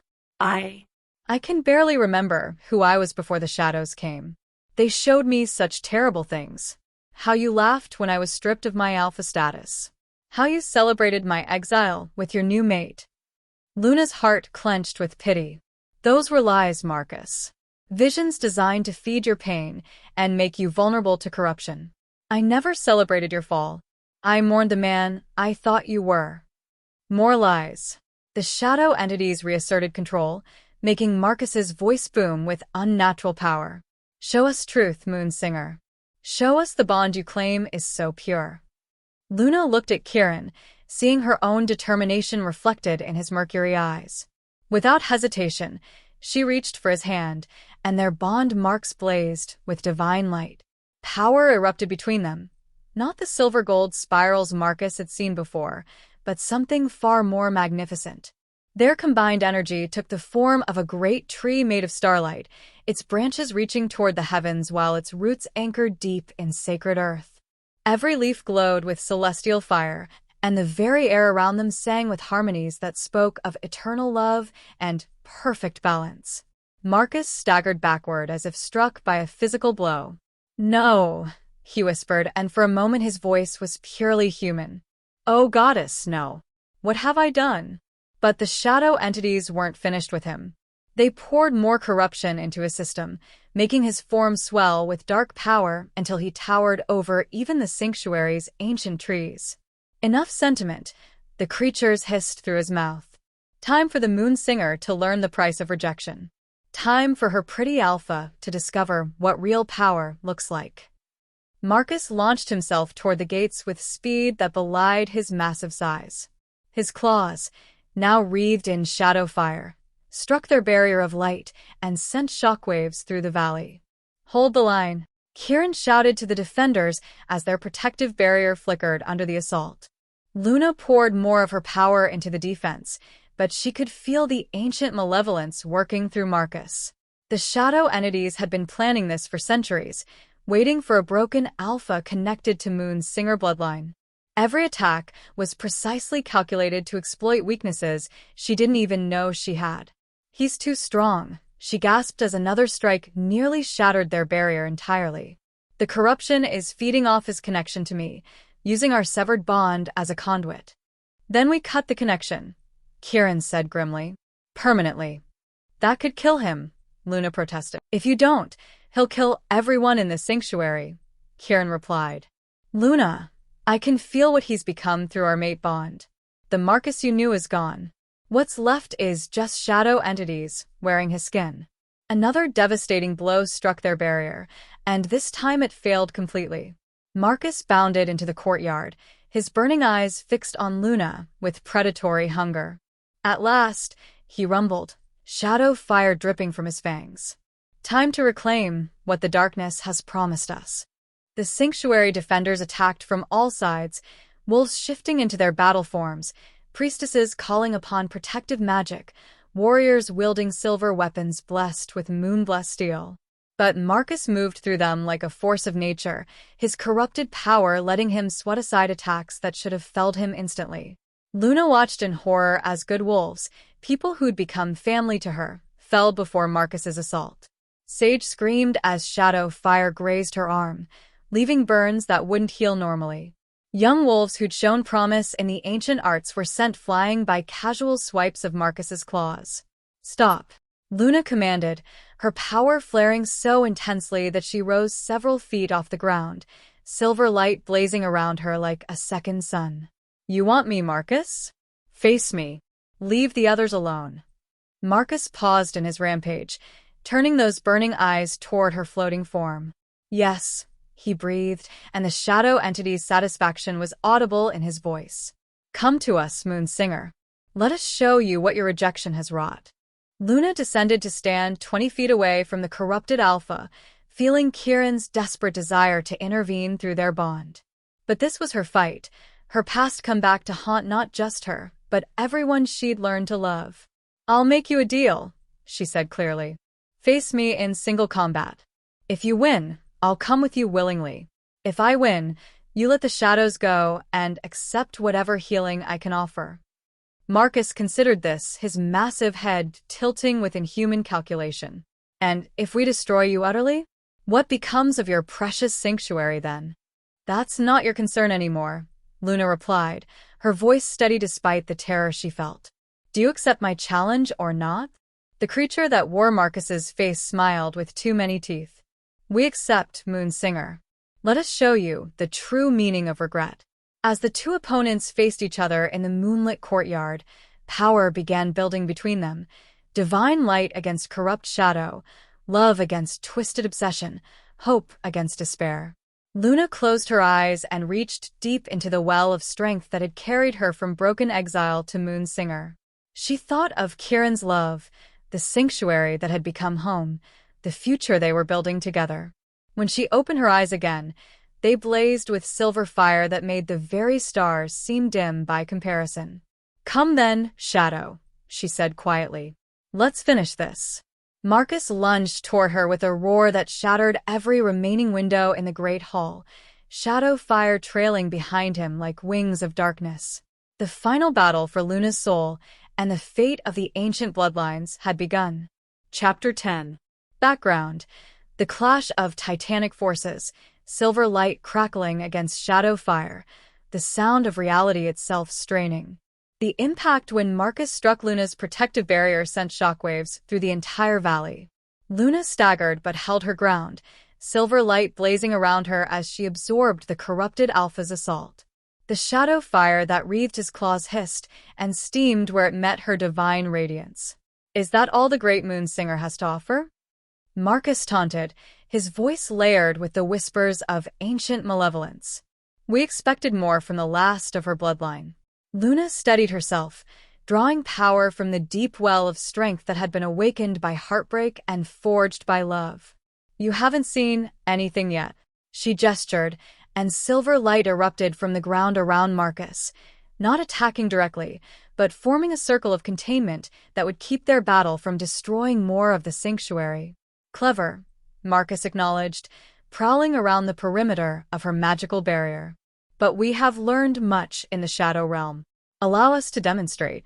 Shadow fire poured from Marcus's form, not the wild corruption Luna had seen before, but shaped and directed with terrifying precision. Tendrils of darkness wrapped around her silver light, not trying to overpower it but to twist it, corrupt it, turn her own divine gifts against her. Luna gasped as she felt the shadow entities probing through her power, seeking weaknesses, trying to poison the very source of her strength. "They're trying to corrupt me the same way they corrupted you," she realized aloud. "Precisely," Marcus purred, his burning eyes gleaming with malicious satisfaction. "Every moon singer has a breaking point, dear Luna. Every divine gift has a shadow twin waiting to be born. We simply need to find what breaks your spirit completely."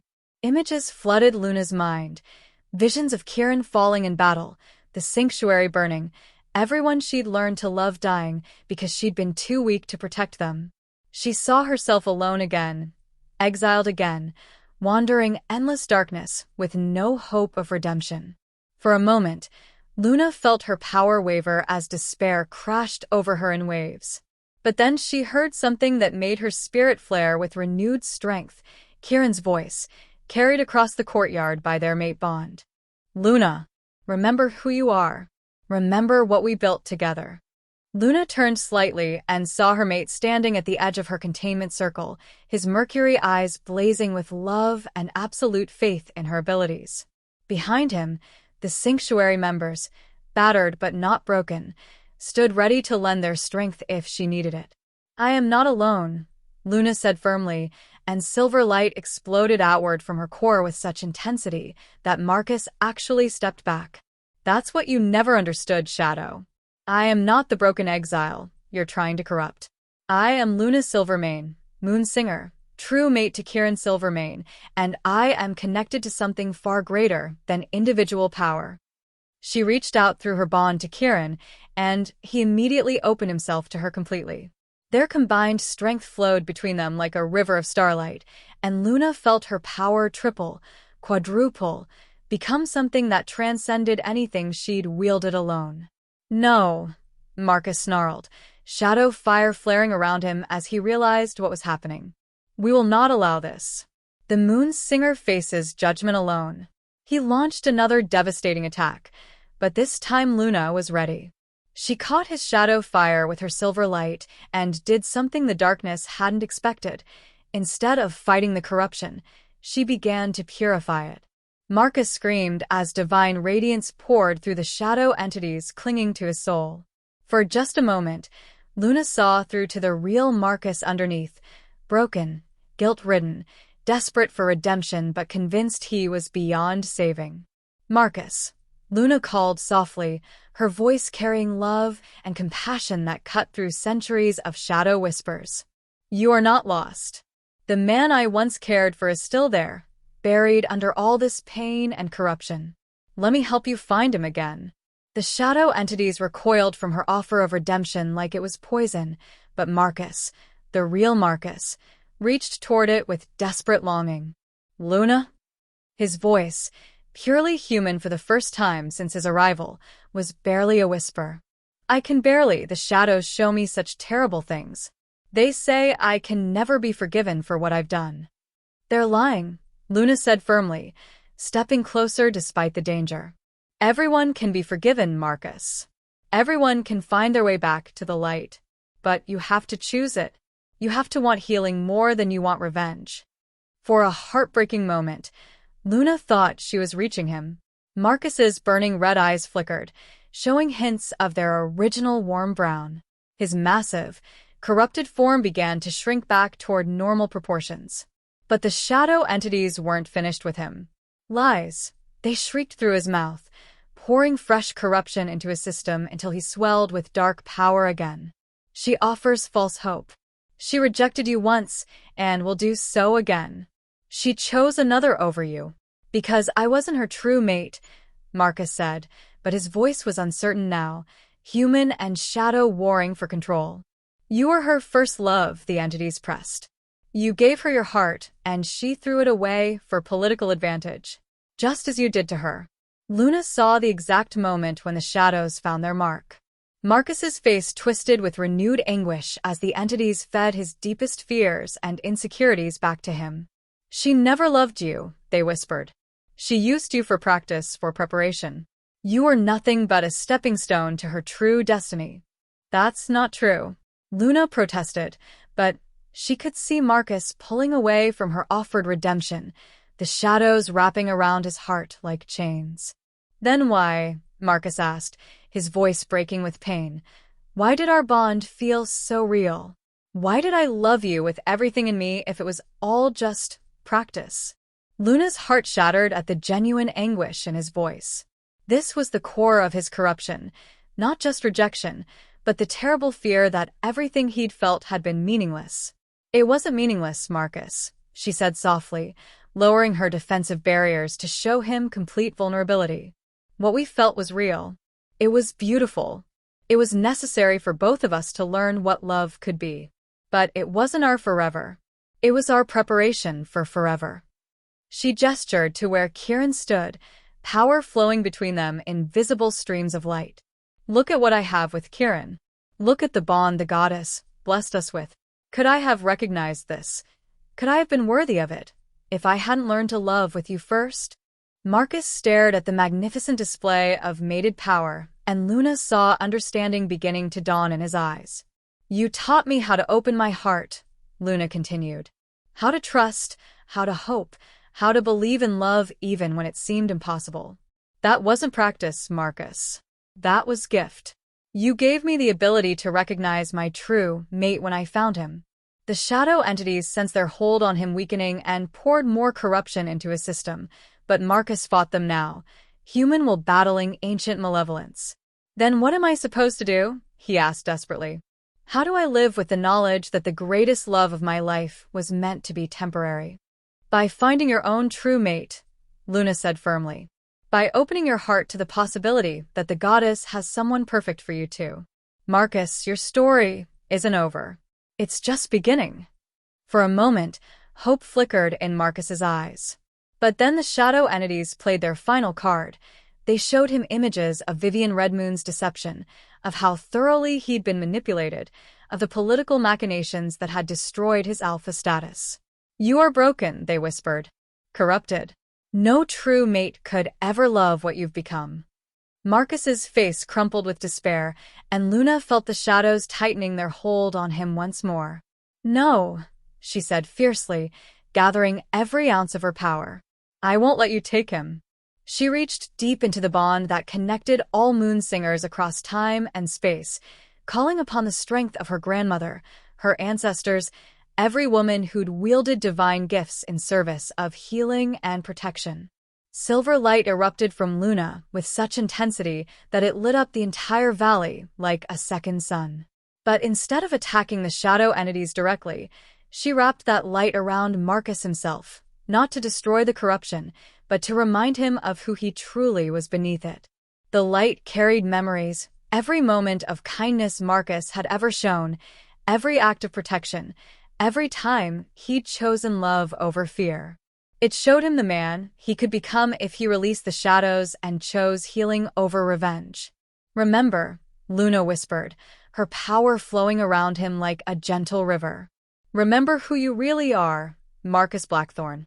Remember that you are worthy of love, worthy of redemption, worthy of a future that isn't defined by past mistakes.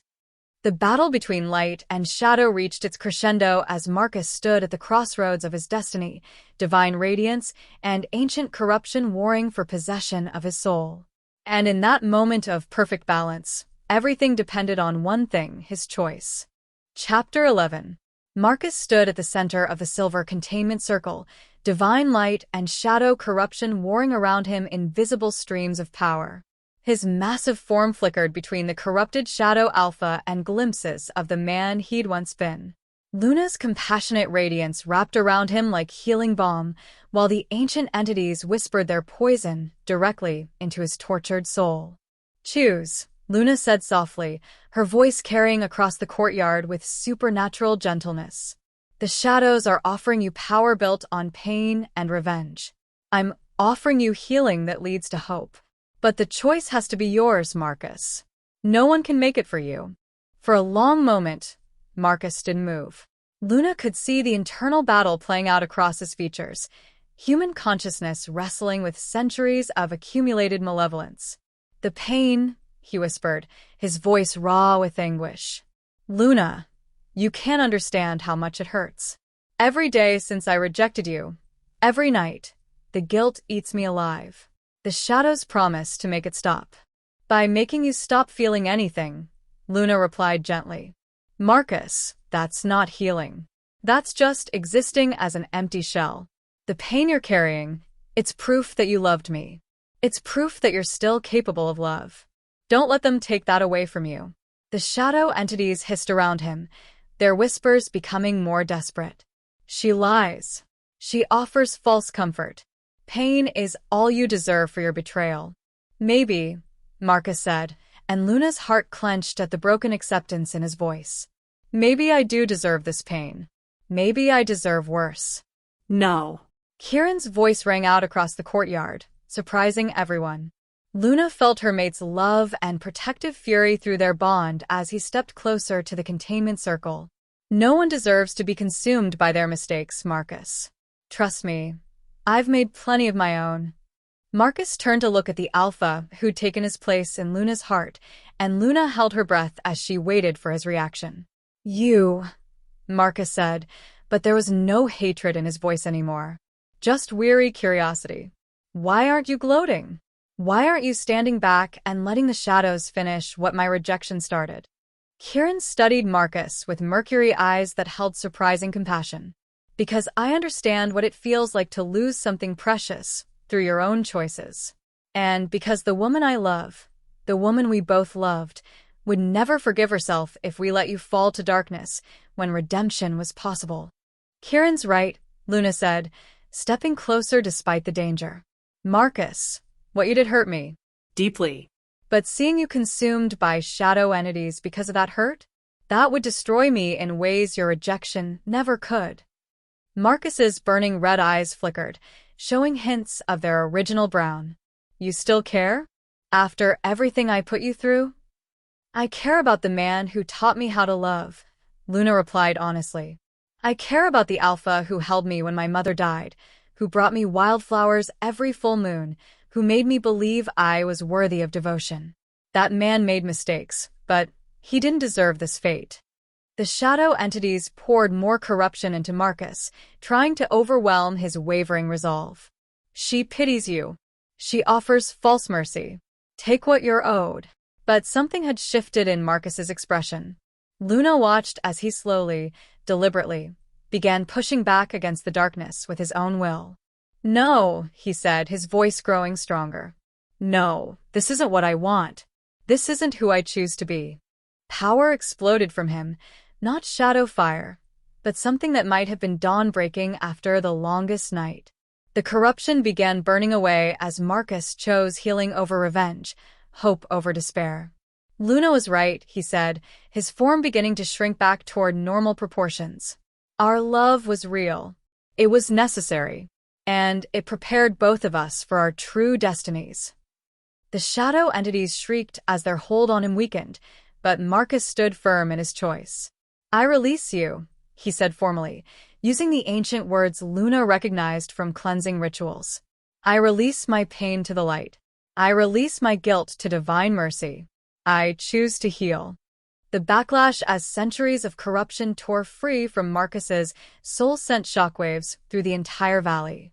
Luna threw everything she had into containing the released darkness, her power blazing like a star as she prevented the shadow entities from finding a new host.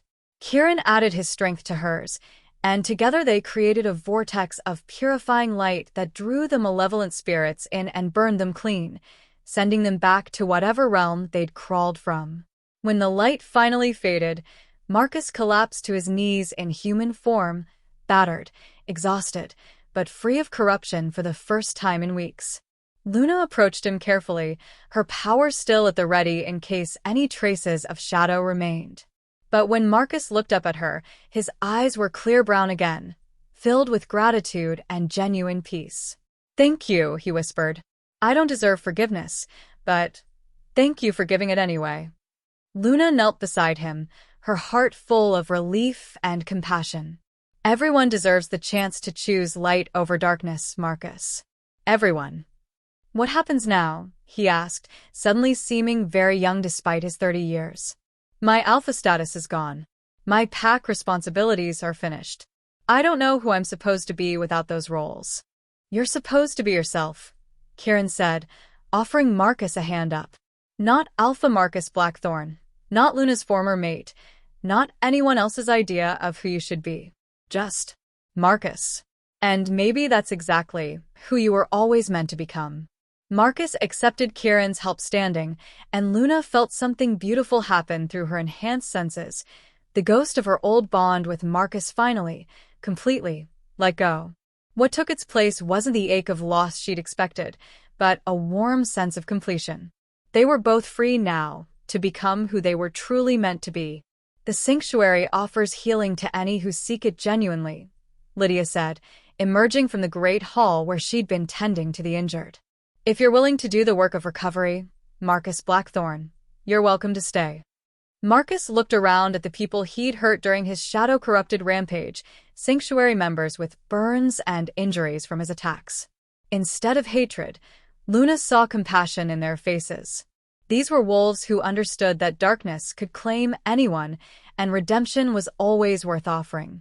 "I'd like that," Marcus said quietly. "I have a lot of healing to do. A lot of amends to make." "We'll help," Luna said firmly. "All of us. That's what pack means, not just the wolves who share your bloodline, but the ones who choose to stand beside you no matter what." As dawn broke over the valley, painting the sky in shades of rose and gold, Luna stood between her mate and her former love, and marveled at how the goddess worked. The rejection that had shattered her heart had led to discovering her true power. The corruption that had nearly destroyed Marcus had ultimately freed him to find his real purpose. And the love she'd shared with both men, different but equally valid, had created something beautiful and lasting. "So what now?" Marcus asked, looking around at the sanctuary that had become his refuge. "Now you heal," Kieran said simply. "You discover who you are without the weight of alpha responsibility or mate bond expectations. And when you're ready..." He glanced at Luna, who nodded encouragingly. "When you're ready, you open your heart to the possibility that your true mate is still out there, waiting for you to become the man she's meant to love." Marcus's eyes filled with tears, not of pain this time, but of hope. "You think that's possible? After everything I've done?" Luna reached out and took his hand, letting him feel the warmth of genuine friendship. "Marcus, I think the goddess has a plan for all of us. The rejection, the corruption, even this moment right now, it's all leading somewhere beautiful. Trust the process." As the three of them stood together in the morning light, Luna felt the truth of her words settle into her bones. The worst night of her life, that mating ceremony where Marcus had rejected her in front of the entire pack, had set in motion a chain of events that brought her home to herself, to her true mate, to her purpose as the last moon singer. Sometimes the greatest gifts came wrapped in the most devastating packages. Sometimes you had to be completely broken before you could discover what you were truly made of. And sometimes, beautiful souls, love conquered not by avoiding the darkness, but by choosing to shine bright enough to transform it into something luminous. Luna looked at Kieran, her true mate, her perfect complement, her partner in all things. Then she looked at Marcus, her first love, her teacher in matters of the heart, now her friend in the truest sense. The future stretched before them all, bright with possibility and second chances. Chapter 12. 6 months after the shadow corruption had been cleansed from the Moonrise Sanctuary, Luna stood in the moonlit gardens behind the Great Hall, marveling at how much her world had transformed. Where once there had been ancient stones worn smooth by centuries of weather, now flowers bloomed in impossible abundance, silver roses that glowed with their own inner light, starflower vines that chimed like bells in the evening breeze, and healing herbs that grew stronger under her moon singer touch. "You're thinking too loudly again." Kieran's warm voice came from behind her, and Luna smiled as strong arms wrapped around her waist. "Just reflecting on how far we've all come," she replied, leaning back into his embrace. Through their mate bond, she could feel his deep contentment, the quiet joy that had become his constant companion since they'd begun building their life together. "Far indeed," Kieran murmured, pressing a kiss to her temple. "Remember when you first stumbled into our valley? Exhausted, heartbroken, convinced your life was over." Luna laughed softly. "I remember thinking I was probably going to die alone in the wilderness. I certainly never imagined I'd become the moon singer responsible for bridging the gap between ancient traditions and modern pacts." It was true. In the months since the Circle of Ancients had vindicated her, Luna had found herself at the center of a renaissance in wolf society. Young wolves from traditional packs were arriving weekly, seeking training in the old ways. Alpha councils were requesting her presence to mediate disputes using ancient wisdom rather than political maneuvering.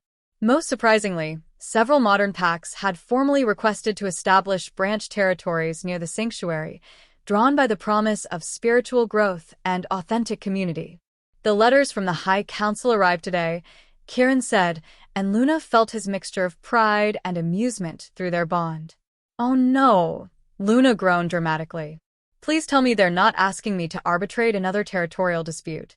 I'm still recovering from mediating that mess between the Northern Pines and the Coastal Cliffs packs." "Actually," Kieran said, his voice carrying a note of something Luna couldn't quite identify, "they're asking you to consider accepting formal recognition as High Priestess of Ancient Ways for the entire continental wolf population." Luna spun in his arms, her eyes wide. "They're what?" Apparently, having the last moon singer actively working to restore traditional practices has created enough demand that the High Council wants to make your position official. Kieran's mercury eyes sparkled with mischief. "You'd outrank every alpha on the continent, including me." "I'd never outrank my mate," Luna said firmly, then paused as the full implications hit her. "Kieran, if I accept that position, it would change everything. The responsibility, the travel, the political implications." "It would change nothing that matters," Kieran interrupted gently. "You'd still be Luna Silvermane, my true mate, the woman who transformed my sanctuary into a beacon of hope for wolves everywhere. The title would just make official what everyone already knows. You're exactly who our people need to guide them back to their spiritual roots." Luna studied his face carefully. "And you'd be okay with your mate having more political power than you do?" Kieran's laugh was rich and warm.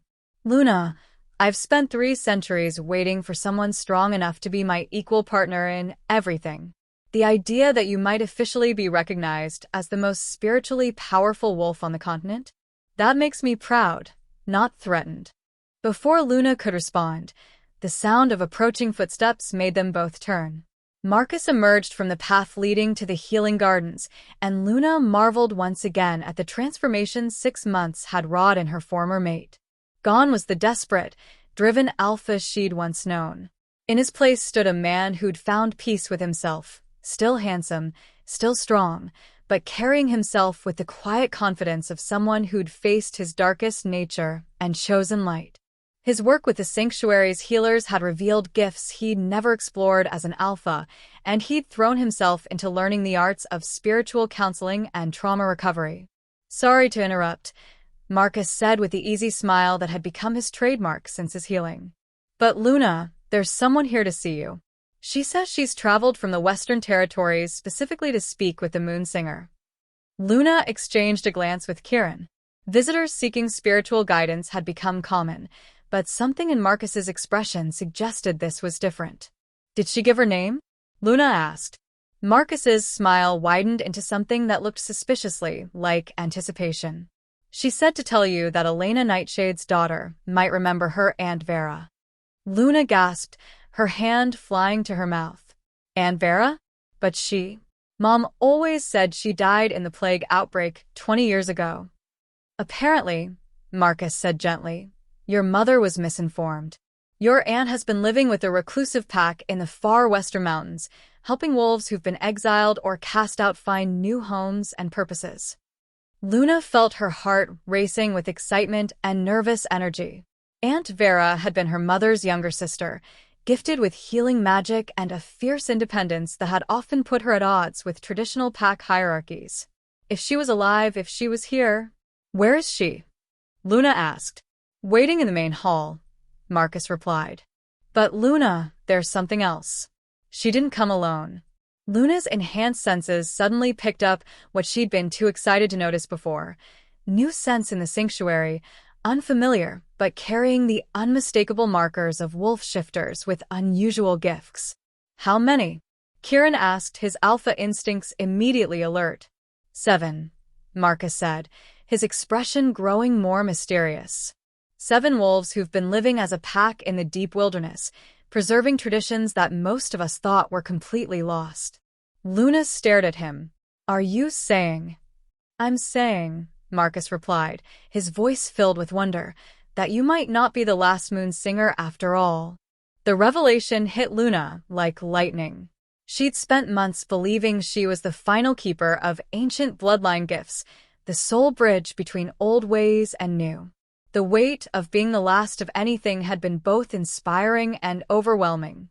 But if there were others, take me to them, she said firmly. The walk to the great hall felt both eternal and instantaneous. Luna's mind raced with possibilities, questions, hopes she'd barely dared acknowledge. Beside her, Kieran's steady presence anchored her while Marcus led the way with barely contained excitement. When they reached the great hall's entrance, Luna paused to gather herself. Whatever was waiting beyond those doors would change her understanding of her place in the world once again. Ready? Kieran asked softly. With you beside me? Luna smiled, taking his hand and letting their bond marks blaze with silver gold light. I'm ready for anything. They stepped through the doors together, and Luna's world expanded once again. 7 wolves stood in the center of the hall, each radiating power that sang in harmony with her own gifts. But it was the woman at their center who made Luna's heart soar with recognition and joy. Aunt Vera looked exactly as Luna remembered from childhood visits, silver-streaked auburn hair, eyes the color of forest pools, and a smile that could light up the darkest night. When she saw Luna, her face transformed with love and pride that brought tears to everyone present. My beautiful niece, Vera said, her voice thick with emotion. Look at you. Look at what you've become. Your mother would be so proud. Luna ran to her aunt, embracing her with 20 years of grief and joy and desperate questions. I thought you were dead, Luna whispered against Vera's shoulder. Mom said the plague. Your mother said what she had to say to protect you, Vera replied gently. We've been watching, Luna. All of us. Waiting for the right moment to reveal ourselves, waiting for you to come into your full power. Luna pulled back to look at the other 6 wolves, her enhanced senses identifying gifts she'd thought existed only in legends. A storm walker who could call lightning, a dream weaver who could heal trauma through shared visions, a beast speaker who communicated with all the creatures of the forest. You're all moon-touched bloodlines, Vera confirmed. Scattered, hidden, but never truly lost. We've been preserving the old ways in secret, preparing for the day when it would be safe to emerge. And that day is now. Kieran asked, though Luna could feel his excitement through their bond. That day, said the Dreamweaver, a young woman with stars that seemed to dance in her dark hair, is now. Luna's emergence as the acknowledged moon singer has created a shift in the spiritual realm. The goddess herself has given us permission to step out of hiding. Luna felt like she was floating as the implications cascaded through her mind. Not alone. Not the last. Not carrying the entire weight of ancient traditions by herself. There are others too, Vera continued. Bloodlines scattered across 3 continents, all waiting for the signal that it's safe to reveal their gifts. Luna, you haven't just become the last moon singer. You've become the first of a new generation. Luna looked around the great hall at her mate, her former love who'd become a cherished friend, her aunt, and the miraculous survivors of supposedly extinct bloodlines. 6 months ago, she'd been in exile with a broken heart and no future. Now she stood at the center of a renaissance that would reshape the entire wolf world. So, she said finally, her voice carrying the authority that had awakened with her gifts, I guess we have work to do. Vera smiled. That we do, my dear. That we do.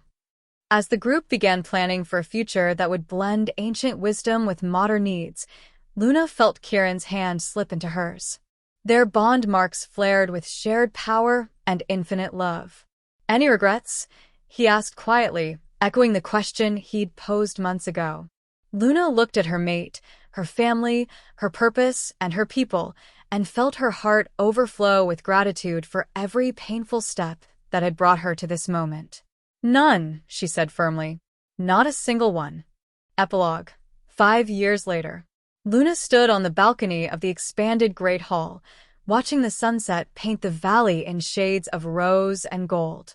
Below her, the Moonrise Sanctuary had grown into something she'd never dared imagine, a thriving community that housed over 200 wolves, including dozens of young people training in the ancient arts.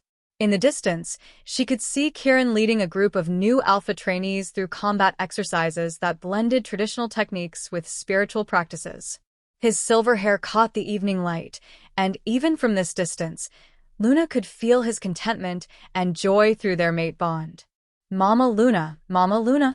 A small voice called from behind her, and Luna turned to see a little girl with copper hair and bright green eyes running toward her, Sage's daughter, born 3 years ago and already showing signs of unusual gifts. What is it, little star? Luna asked, kneeling to catch the excited child. Uncle Marcus says there's a new family coming tomorrow, and they have a boy my age who can talk to butterflies. Luna laughed, her heart full of love for the community they'd built. Is that so? Well, we'll have to make sure he feels very welcome. Marcus approached from the gardens, his arms full of herbs for the evening meal. In the 5 years since his redemption, he'd found his calling as the sanctuary's head counselor, helping other wolves heal from trauma and find their true purposes. His genuine smile and hard-won wisdom had made him beloved by everyone in the community. The Clearwater family will arrive tomorrow evening, he reported. The parents are both from suppressed bloodlines, and all 3 children show various levels of ancient gifts. Excellent, Luna replied. I'll ask Vera to prepare the welcoming ceremony. Aunt Vera had become the sanctuary's official historian and lorekeeper, working with Luna to document and preserve the ancient traditions they were slowly restoring. She'd also become something of a matchmaker, having successfully paired several young wolves with their true mates using old blessing rituals. Actually, Marcus said, his expression growing shy, I was hoping to ask a favor about tomorrow's ceremony. Luna raised an eyebrow. Oh, the Clearwater parents have a daughter. She's been corresponding with me for several months about her interest in trauma counseling work. Luna felt her enhanced senses pick up something in Marcus's scent that made her smile with delight. Marcus Blackthorn, are you telling me you found someone special? Marcus's cheeks flushed, but his smile was radiant. Her name is Sarah. She's kind, intelligent, passionate about helping others, and... He paused, his voice growing soft with wonder. Luna, when we met in person last month, I felt something I thought I'd never experience again. Not the desperate attachment I had with Vivian, not even the practiced love I shared with you, but recognition. Soul recognition. Luna's heart soared with joy for her friend. She's your true mate. I believe so, Marcus said quietly. The goddess works in mysterious ways.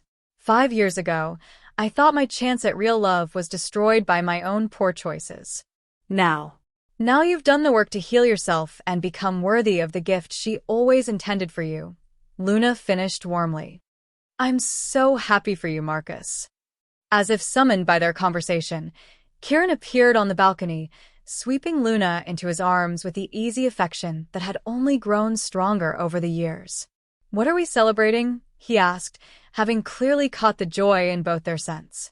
Marcus has found his true mate, Luna announced, laughing as Kieran immediately moved to embrace their friend. About time, Kieran said with mock severity, then grinned. Congratulations, brother. Does this mean we're finally going to have a proper mating ceremony to plan? If Sarah accepts my proposal, Marcus said nervously. She will, Luna said with absolute certainty. The goddess doesn't bring true mates together just to separate them again. As the three of them stood together watching the sun set over their thriving community, Luna marveled once again at the mysterious ways the divine worked. The rejection that had shattered her heart had led her to this moment, surrounded by love, purpose, and the family she'd chosen and built. Any regrets? Kieran asked, his traditional question now more ritual than genuine inquiry. Luna looked at her mate, her dearest friend, her extended family of moon-touched wolves, and the sanctuary that had become a beacon of hope for their entire species. Never, she said firmly. Every heartbreak, every challenge, every moment of pain, it was all leading us here. To this love, this community, this future we're building together. Kieran spun her around, their laughter echoing across the valley as their bond marks blazed with silver-gold light. In the distance, other mated pairs responded with their own displays of power, creating a light show that would have seemed impossible just 5 years ago. And as the first stars appeared in the darkening sky, Luna sent a silent prayer of gratitude to the goddess who had turned her greatest rejection into her most magnificent destiny. Beautiful souls, sometimes the love story that breaks your heart is just the prologue to the one that will heal your soul. Trust the journey, even when you can't see the destination. Your true mate is out there, waiting for you to become exactly who you're meant to be. Sound fades to gentle night sounds and the distant harmony of wolves singing ancient songs to the rising moon. The end.